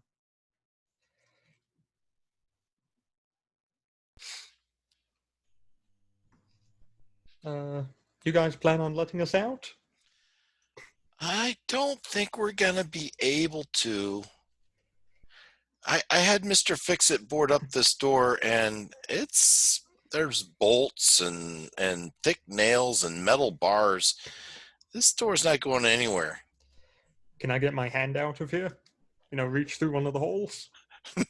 You could stick a finger through. Ah. Well, we're going to have to get food somehow in here then. Yeah, I don't think that's the biggest problem we face. Well, we're trapped in a room with our lives being on the line and held in place only by these two.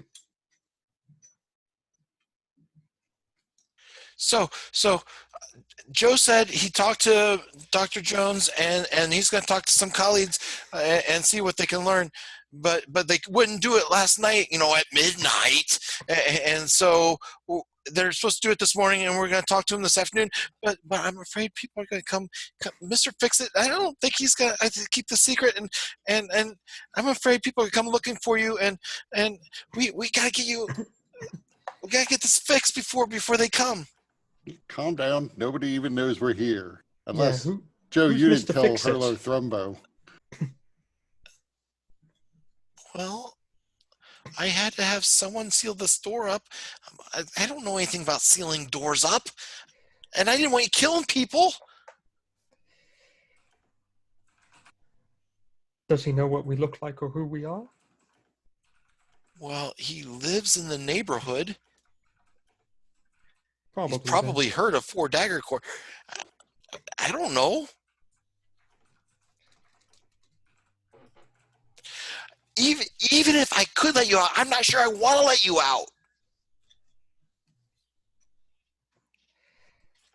Well, I would say from the state of this door, assuming your friend doesn't come back, or assuming he comes back and discovers that we were a lot harder to kill than he's hoping, since I don't imagine Mr. Fix-It is much of a warrior himself, our best shot then is to get out of here and find a much more secure room. Frankly, I think we're lucky that it didn't occur to us to attack the walls, because this building is a piece of shit. Oh, we could give that a try. I'm just going to go up to one of the walls and try to kick through it.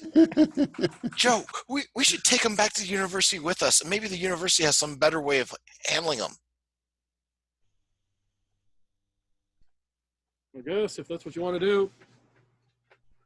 Bring your sword in case you need to fall on it. That's what they told me. That's what who told you? That's what that Jones told me, the professor. No, and he's a political science professor. Exactly. So I didn't put any credence in Whoa, anything whoa, he whoa, said. whoa, whoa! You sent him to go talk to political science? A political science professor who would know the names of people who are more expert in this sort of thing than he is. I mean, I only have one contact at the university. How are we gonna get him out, Joe? I don't know. All right, if we all work together, and let's, I don't. I change my magic sword into a magic axe. Yeah, I pull on my gloves and my boots and get ready to start smashing. And we're gonna work on the wall instead of the door. Give anything a try at this point. Yeah, I would probably start with the door. Okay. Bye-bye, door. All right. Hold on 1 second, guys. Uh-oh. He's writing stats for the door.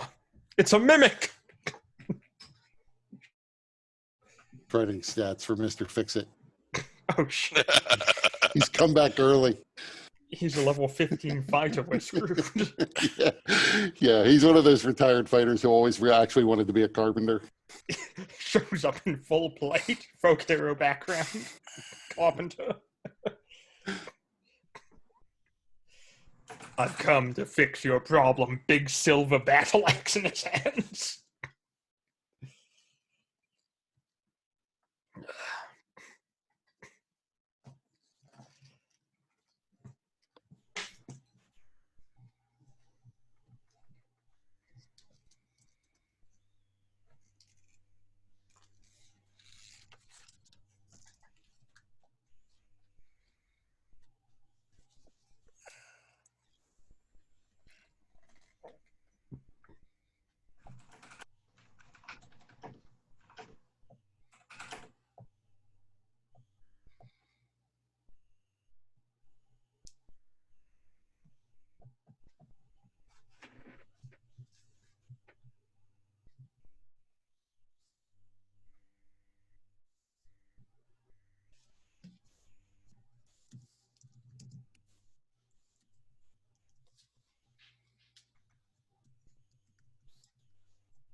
So while there's a pause, my latest that. 3D Ooh, printed creation. Nice. cool, man. Purple It's worm, right? adorable. Yeah. This is on my FDM printer. Yeah. That's pretty cool. I've entered it in a print and paint contest, of which I am currently like 5th place. Sorry, backwards camera. How long did it take you to paint it? About a day. About a day to print, about a day to paint. About 8-ish hours each. How'd you get the slime on it? That is hot glue. Very cool. Yeah, pretty happy with it. How do you get the slime on it? Anything can be a fleshlight if you're brave enough. Yeah. Yeah, the teeth were a little rough, but Got through it. Anything for the contest. Gotta support my art.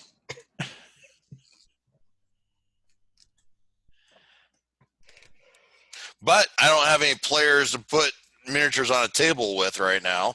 It's all virtual, which I Yep. spend my time making maps on other things. You monster. I like those maps, by the way. I sent you another one this afternoon. Yeah, I saw it. It's good. So, Kurt, did you get it? I probably should have said sent.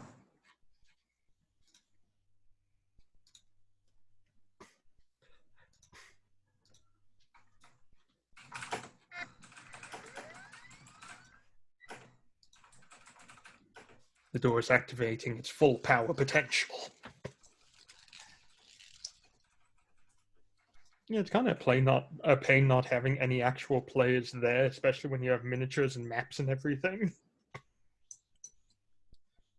Oh, it's okay. We're enjoying our Roll20. Yeah, there you Lana, go. I sent you something as well. Uh-oh, let's see.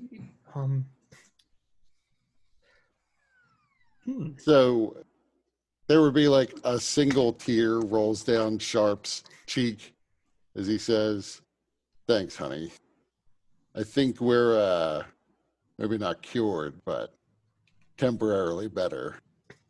The ghost of my ex-wife has taken care of me and Solana, I think. We still feel need like a I'm gonna permanent throw up. cure. So we should still go talk to Herlo Thrumbo. So But I don't think we're going to transform tonight." do you say this before you hack through the door with your axe? No, this would be after, I assume. Okay, because Jofar doesn't hear it. As soon as he sees the axe go through that door, he has run out the door and he takes off. Whoa, what? In What? sheer terror. Where are you going? What? Wait, what? We're gonna punch, kick, and axe our way through this door. Don't ask how Okay, it works. it's okay, Joe. We knew they were going to do this. It's okay. They're not after you. Calm down.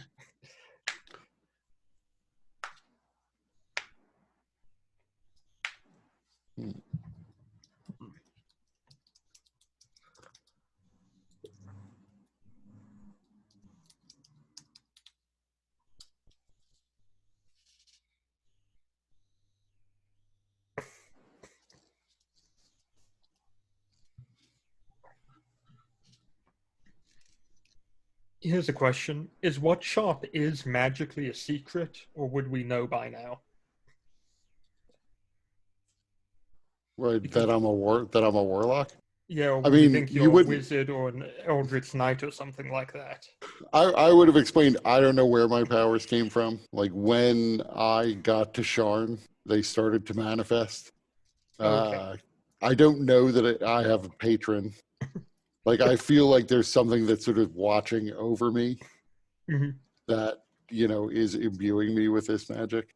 But so I don't think I would call myself a warlock. But assuming warlocks are commonly known, I'm clearly something similar to that. Yeah, are warlocks common in this environment?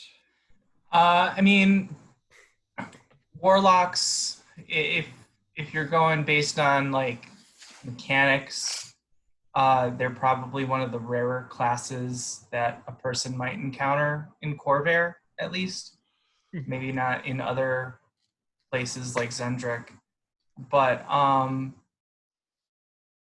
the term warlock is kind of interchangeable with wizard, mage, and all of that. Basically, it's just kind of magic user. There is a distinction between divine and arcane magic typically, but that's more of a philosophical one rather than a concrete distinction, because there are many people that claim to have faith in something that gives them their magic, but then you also have examples of priests or high-ranking church officials that have been found to be corrupted and not acting in the interest of their religion, but they still have access to their magic. So it's people don't necessarily believe that magic of a divine nature is different than arcane magic, but there are some distinctions, and that's a pretty big field of study, actually. Okay. I wasn't sure if we'd know that shop had a patron or anything like that. No, and that's really, as I said, that's one of the rarer ways that people will be able to obtain their powers, because that requires you to actually have some kind of interaction with a being capable of granting such power. Mm-hmm. And Like those kinds of creatures are exceedingly rare in all of Eberron. Okay.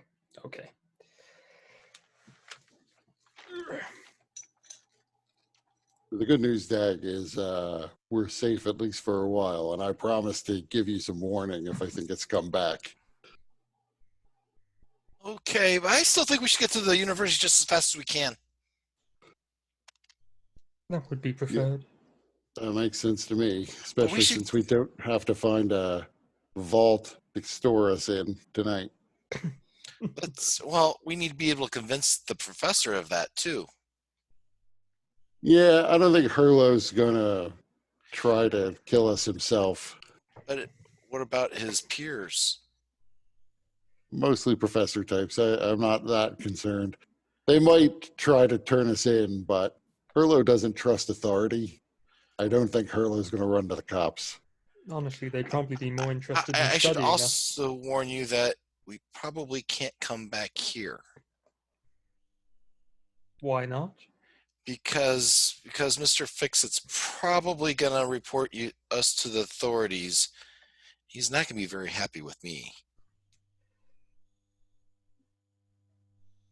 All right, let's get out of here.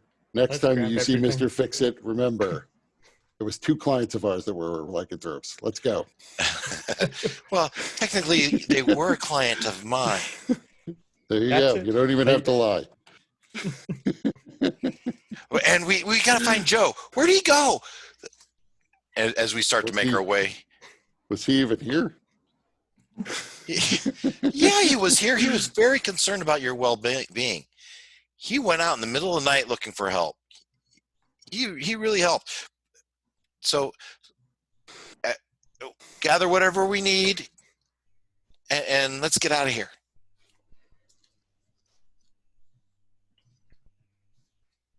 And so we exit the office, and we're looking for Joe, or at least Dag is looking for Joe. So where did Joe go? Home. I think that would be one of the first places we would look. Well, is there a particular reason we need Joe at this time? We could just go see the professor with Sharp here, who knows him already. Yeah, I think the more help, the better. He's part of the team. Can't just leave him.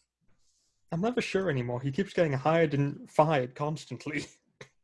I'm not sure about you guys. You keep turning into rats. So we all have our issues now, don't we? It's a condition. It's not a life choice like him. Yes, it's a disease. Remember that. Do you Can't really blame think us for a disease. do you really think he has control over his personality? Nobody should. Let's go. Let's go. Come on, we gotta go find him. All right, so you guys come upon Joe's mom's. So Joe, what do they see? They just come up to the house, Okay. which they've been many times. Knock, knock, knock, knock. Joe, can Joe come out to play? Can Joe come out to do his goddamn job? Would you calm down? My goodness. Is that Hey, you, Dag? Joe. Yes. Hey, Joe, come on. I need your help. Is the boss there with the S and the E? Yes, And he's here. Does he have the axe? I would have changed it back to a sword. Oh, that axe. Hey, put your weapon away. Don't think have it's a good sheath idea. for it. Don't think it's a good But idea I for me will- to go. I'll unsummon it. He put away his weapon. He's fine. Opens the door and just peeks through the crack. Don't think it's a good idea for me to go. Why not? Joe, are you really going to send me with these two by myself? Yeah, they're good, right? They're all They're, good. they're good Everything's now. fixed. They're good now, but here's, I don't know. You want my silver dagger in case I get out of hand? Well, yes, but I want you to come with that silver dagger. I don't think they'll let me on there. I think this has happened the last time. Joe, I need your help. You're not going to leave me, are you? If I have to, yes. Come, join us. They need your help.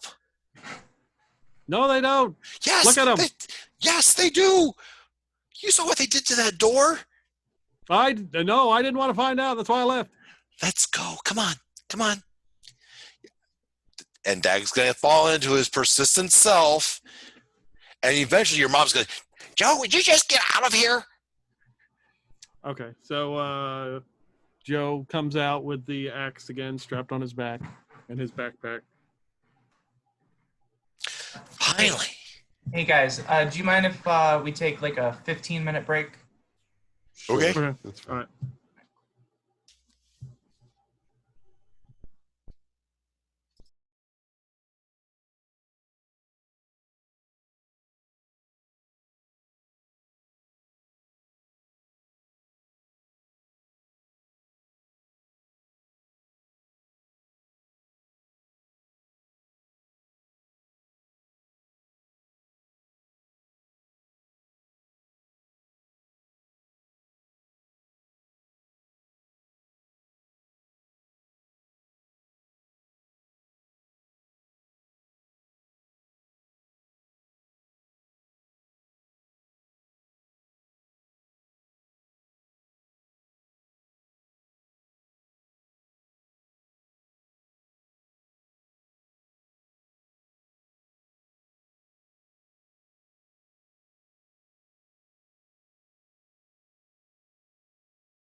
All right, Mr. Chicagoan. What kind of pizza did you get? Chicago's Pizza. What's it called? Chicago's Pizza. That's the name of the. Okay, It's right across the street. So makes it convenient. I heard someone once describe Giordano's as event pizza or Cajun pizza, as opposed to regular pizza. that's true. Yeah. True Chicago pizza is actually thin crust, Yeah. especially cut into squares. Wait, no, I thought it was deep dish. No, it's actually thin crust. I thought thin crust was New York. No, Chicago's thin crust and it's deep dish, but mostly it's thin crust. The one people think of is deep dish. Right. Deep dish is it's the glitzy one, but the real one is thin crust. Yeah. They're also Cracker- thin crust, but different. Worse. Yeah. The best pizza place in the world, in my opinion, is a little mom and pop place called Fasano's, which was down the street from where I grew up in a suburb of Chicago. It's I've never found an equal to it. I have. Love pizza. I could literally eat pizza every day. Pizza's great.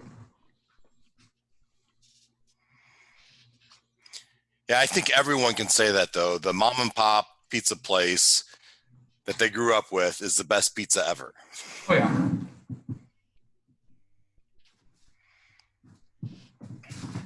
I do love me some Giordano's, but it's event pizza. It's a couple times a year I have it. And, Yeah. well, you can't that, have it too often because it really is just it's so much. it is. We have a place here that does a pretty good likeness to it, and my wife and I will get a pie, and it'll last us all week. Where is that? Meals. Peoria Pizza Works. Okay. My brother lives down there, so I've had a bunch of places. Yeah. Now, the common pizza that I just love, which is a cracker pizza, is Monocle's, which you may have heard of. Very popular in Greater Peoria area, among other cities, Central Illinois cities. I don't know if it's made it up Chicago yet, but it's definitely a cracker pizza.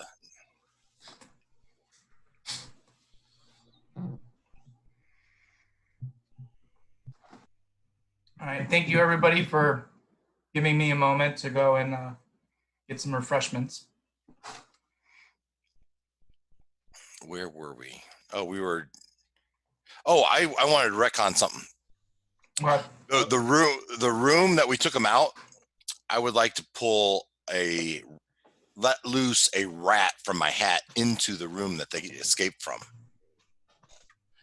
In case someone does come, they'll come perhaps and maybe kill the rat and think they've done their job. Looks at door, Okay. looks at rat. If they're very drunk, they just might. Or common. Or basic. Another reason I'm glad I wasn't there.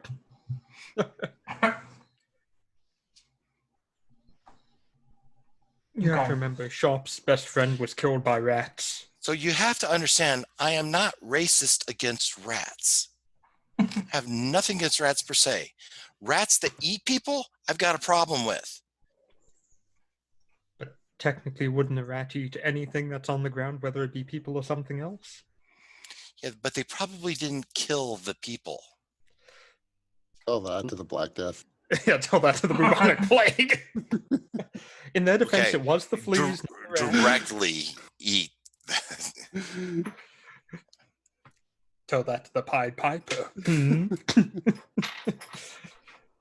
Yeah. So we actually left off with unsuccessfully convincing Joe Farr to leave his house ever again.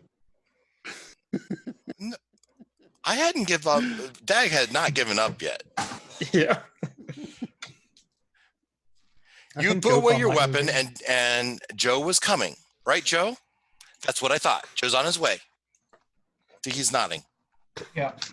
All right. So you guys make your way down to Moorgrave University. Sharp, knowing the area very well and knowing exactly where Professor Jones's office is, you lead everybody straight there, no problems. And Sharp, you know just the right way to knock so that he knows that it's you and not them.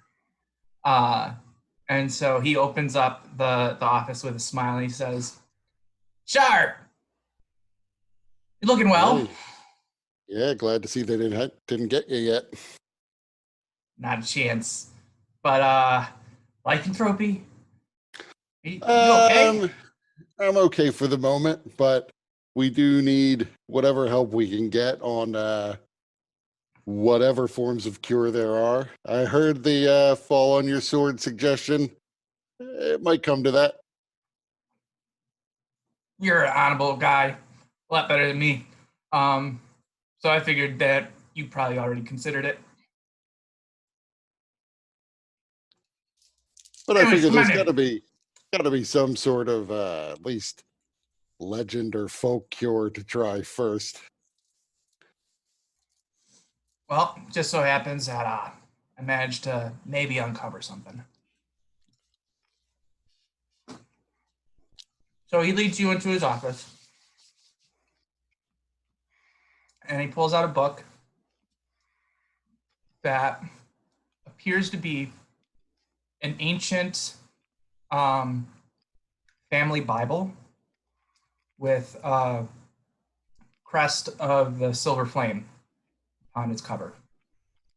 I hang my head in shame that I'm even going to listen to this nonsense. You can see Sharp mentally groan just by when he sees the symbol. It's like, What's it So, say? What's it say? so according to this family Bible, there was some kind of artifact that has myth around it, be able to cure any curse, and is particularly good about curing those curses that are thrust upon the soul. Sound familiar? It does. So, thing is, the object is pretty well described in here. And based on the description and some of the other research that I've been able to do, it's possible that I may have found it. I don't know if it works. I don't know if it's actually legit, but it's the closest thing I've found. And good news, bad news. Good news, it's here in Sharn. It better not be owned by a goblin in the crags or whatever it's called. Oh, it's far worse, I'm sure. It's a pretty important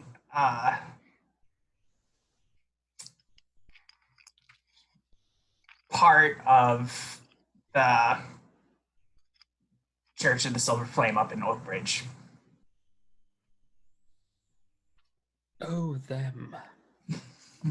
When you say it's a pretty important part, what part is it exactly? Well, this particular church uses it in very important religious events, and basically it's on display, which is good, but it's very heavily guarded under lock and key, and case is very difficult to open, and you know how relics are. Oh, I I'm don't sure think they actually know or realize the power that it has. If it actually has power, I don't actually know. I'm sure. I don't even know if any of this research actually makes sense.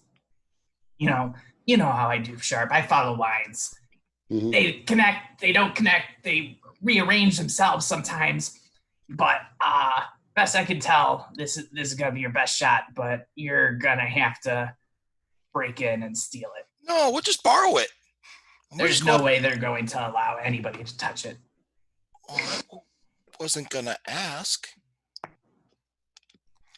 I like the way you think, Dag. Just go borrow it. We're just going to go borrow it. So what is it exactly?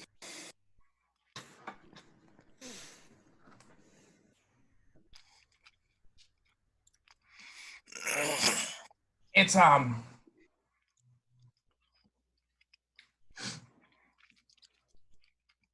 it's a mask. Silver mask that was said to have been worn by a prisoner of some such ruler back before the time of Galifar. And they were supposedly some kind of saint, and part of what this person's power was may have rubbed off into the mask, and those who wear it are said to potentially be set upon the path of the holy. I don't like that last part, Turlo. You know how these god types, they like to spin things. Who knows what it actually means, but close that I can tell, it'll cure an affliction if it works, if it's real. Well, that is definitely worth looking into. I'm just a little concerned, like, what if it does work, but anybody who puts it on converts to that cult? Well, you can always fall on your sword. Yeah, that's the other option. Or you could use Joe's dagger if you needed to. I bet it would work. Oh, my sword, I'm sure would work. Sharp. Just one thing to note as well. If this item does happen to go missing from the cult, and they do happen to be unable to find it again, they might very well hire us at a premium to find it for them as well. I have to admit, if it works, I'm sort of inclined to agree with Dag that it should only be borrowed. And we should maybe give it back and find some way to let them know that they have something that can cure lycanthropy. Well, if they Listen, pay us to give Monica. it back, that's okay.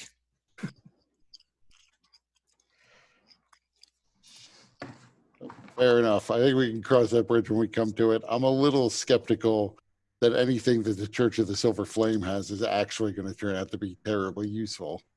Unless you want like a silver nightlight. Here's the thing.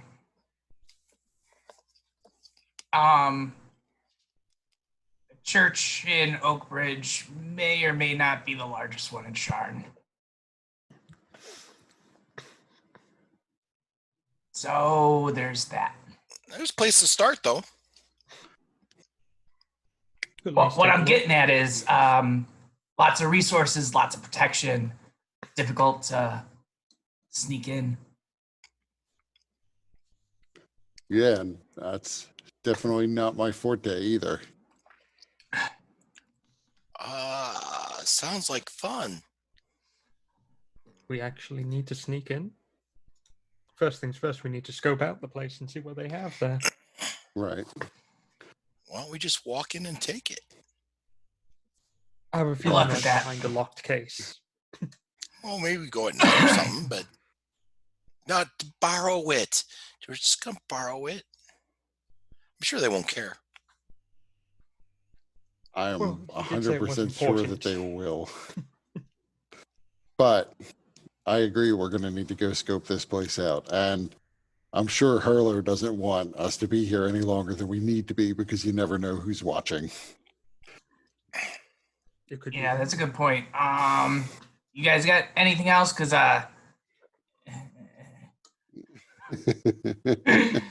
As he starts shoving us towards the door.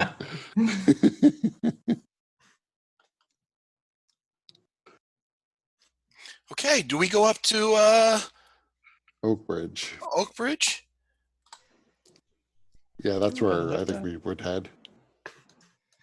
So with this next part, because like this entire session, I've been doing it by the seat of my pants. I'd like to make this next part with going into the church a little bit more well defined, and maybe even have a map that we might use on Roll20 or something to help with how you guys get in and help you with the planning and the layout, make it a real caper. Mhm. Because that's the whole point of this game is pulp noir, crime solving, shenanigans, capers, mysteries. So I'd like a chance to do it right rather Mhm. rather than going into it too much farther today. Wondering about people's thoughts about that. Yeah, I'm fine with that. Have you used Roll20 before? Oh yeah, Okay. I'm getting better and better at it.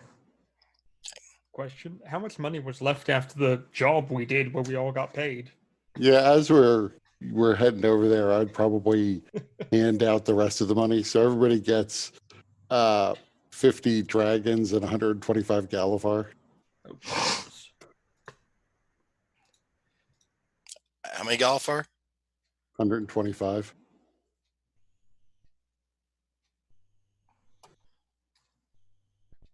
Wow, very nice.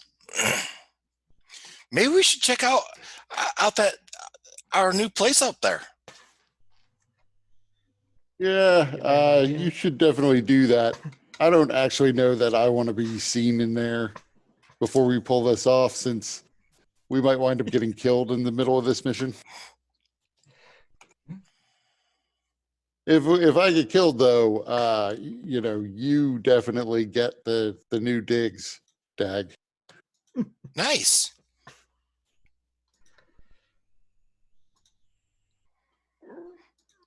But I don't And want you- Joe Far's contract is yours too, of course.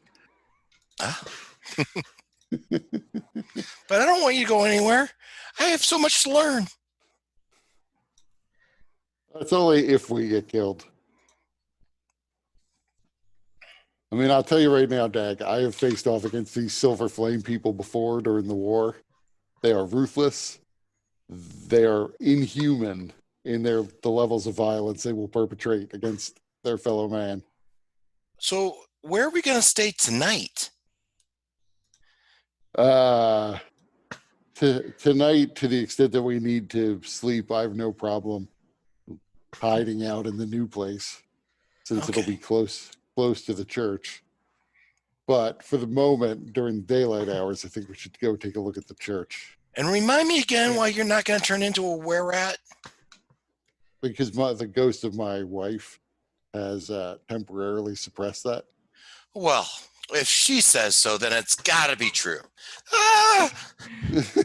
His wife wouldn't lie. The ghost of your ex-wife. Yes. Well, in that she's my ex, in that she's dead. Oh. Yeah.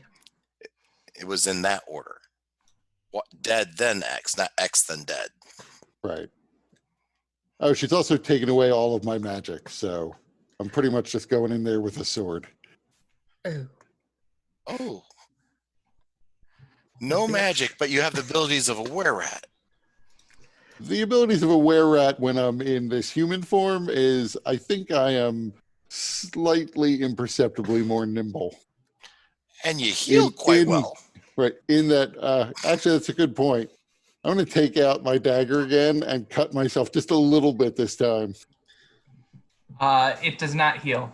Ah!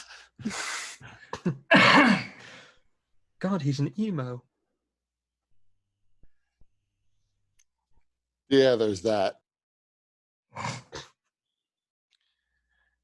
So wait. And when I say slightly, I mean like on a scale of 3 to 18, from a 14 to a 15 with no actual mechanical change.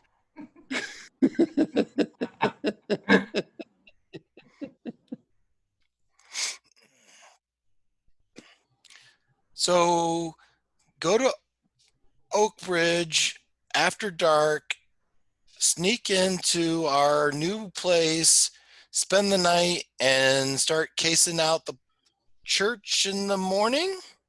Well, what time is it today? Yeah, how long will it take us to get to Oak Bridge? From Moorgrave, probably a bit quicker than it would to get back to the office. Probably an hour or two. Plenty of time to check out the place today. I think we should go pretend to be adherents of the Silver Flame, scope out the place today. We could say that you, Dag, have just bought that new building. Why, yes. If we need to even say that. We can then see the inside of the church, presumably. Maybe even get a look at where this otherwise protected and stored artifact is, if it's on display. If not, at least get a vague sense of the layout. Then tonight we can go try to borrow the artifact. Tonight? Oh, okay. Sounds like you got some work to do, Mike. Looking forward to it.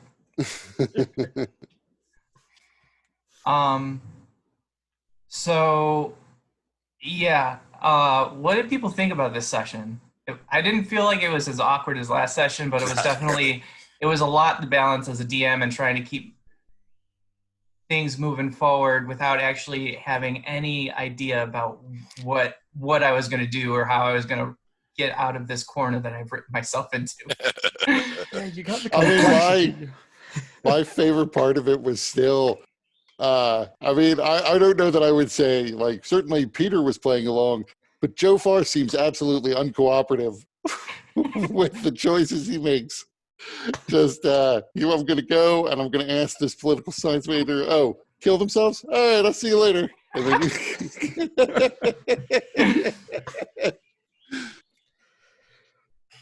So that was my favorite part, was Joe Farr wandering around the city, not really knowing what to do. I caught what you said, and then I was like, screw it. I'm not going to ask him specifically. I'm just going to do what Joe Farr would do. As soon as he got a chance to get the fuck out of there, he would have run. Right, He does not want to be around Sharp at all. Well, right. And that, like, basically you were just like accepted, okay, follow their sword. That was hilarious. That you're like provoking the guards rather than just backing off. That was funny.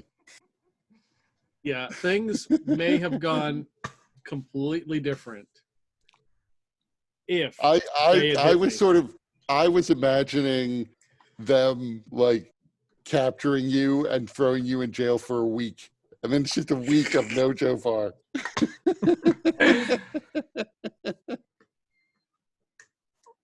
Dag is just alone dealing with the were-rats. Here's a question. Does the school have student IDs or anything like that? Uniforms, perhaps? They probably have their own type of identification papers. Mm-hmm. Okay. Would one of them be Griswold or Briswold? No, there's nothing on the ID papers suggesting he was a student. But Peter, what were you saying about things could have gone completely different? If they had hit me with that arrow, or if I got hurt. The two bolts were just normal crossbow bolts. That feeling that you managed to overcome, that was hold person. I thought so. Okay. I thought it was either that or sleep. And then you rolled really well on your investigation check, or I think it was insight and stealth. Yeah. Yeah, I was rolling pretty good tonight. And your perception and hearing the guy too from down the hall.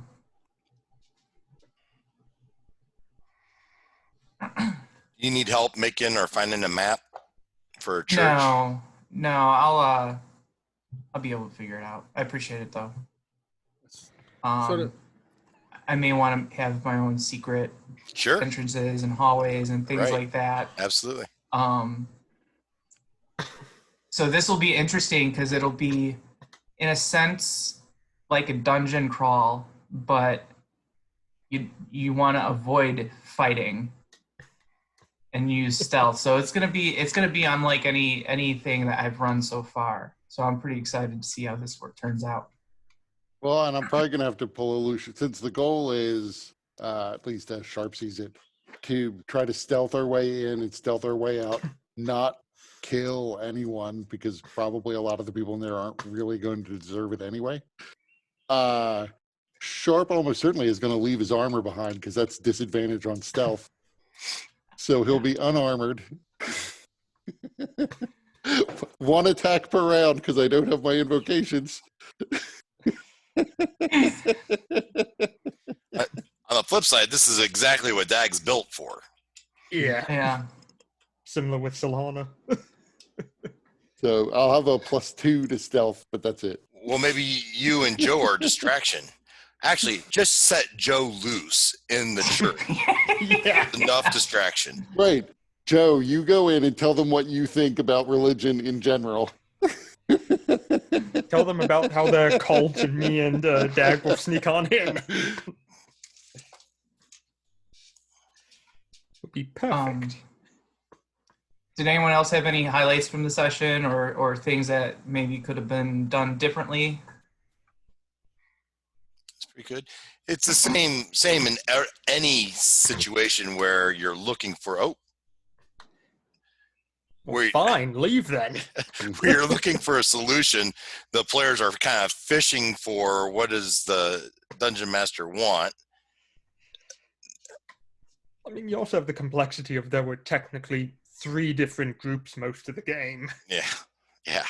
And I mean, you got me and Sharp sitting in a room for half the game, not doing anything. Like, what are we supposed to do here? Yeah. So that's one thing that I wanted to ask about. Like, what did you guys think about the balance of going back and forth? Because that's something I typically struggle with and try to do better. I mean, my favorite part really was Jofar's wanderings. At one point, I was wondering whether or not you should have switched to at least Dag to like break it up. But I was enjoying Jofar's part. Yeah, I was wondering how are Silhana and Sharp going to get out of that room without the people of Precarious coming and burning down the shop. I imagine we're going to go back. If we went back, we'd find that whole shop that Mr. Fix-It just says screw it and burns it down and looks for rat carcasses. It's kind of No what great I'm hoping. loss. If he burns it down, he burns it down. If he dies, he dies. We're not getting the security deposit anyway. Right. Ooh. It may be a good idea to just change the name of the investigative company when we move into the new shop. Here's Might have my to think real about that. question. Has Sharp taken out fire insurance on the building? I'm sure he has not. Damn. Is fire insurance a thing in Precarious? Can we get insurance on this place? I mean, there's insurance. Yeah. If Sharp was gonna, like, we didn't have any enough money to even pay for rent. So, after paying for life insurance policies on all my employees, how am I going to afford fire insurance? Yeah, how's that employee life insurance policy thing going for you?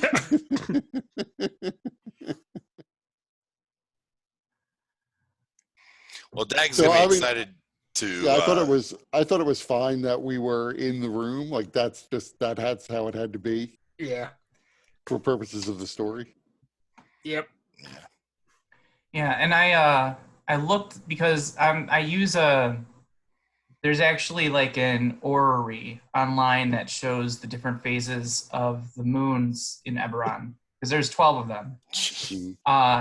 So that's one of the reasons why lycanthropy was such a big issue in the history of Eberron, because, you know, lycanthropes pretty much change most days of the month. It's not just like in other settings where there's one moon. So I looked ahead and I'm like, oh shit, the next 8 days are full moons. What? Yeah, we have to attack the church during the day. Right. So hopefully the solution that I came up with, Kurt, you're good with, like how that turned out. Yeah, it's fine. Okay. Poor Kurt. So My dead wife may be more dead. I'm not sure about that. What, you're keeping her alive, frozen in a freezer beneath the house or something we don't know about here? No, honey, trust me, it'll be fine, as you shake her frozen body covered in ice. So that's something that Sharp, I have already thought through all of that, and that will unfold, especially now more unfold a little bit. So yeah, that should be interesting as you get to learn more about what this whole thing is, what's going on with your wife and your powers and everything. Oh yeah.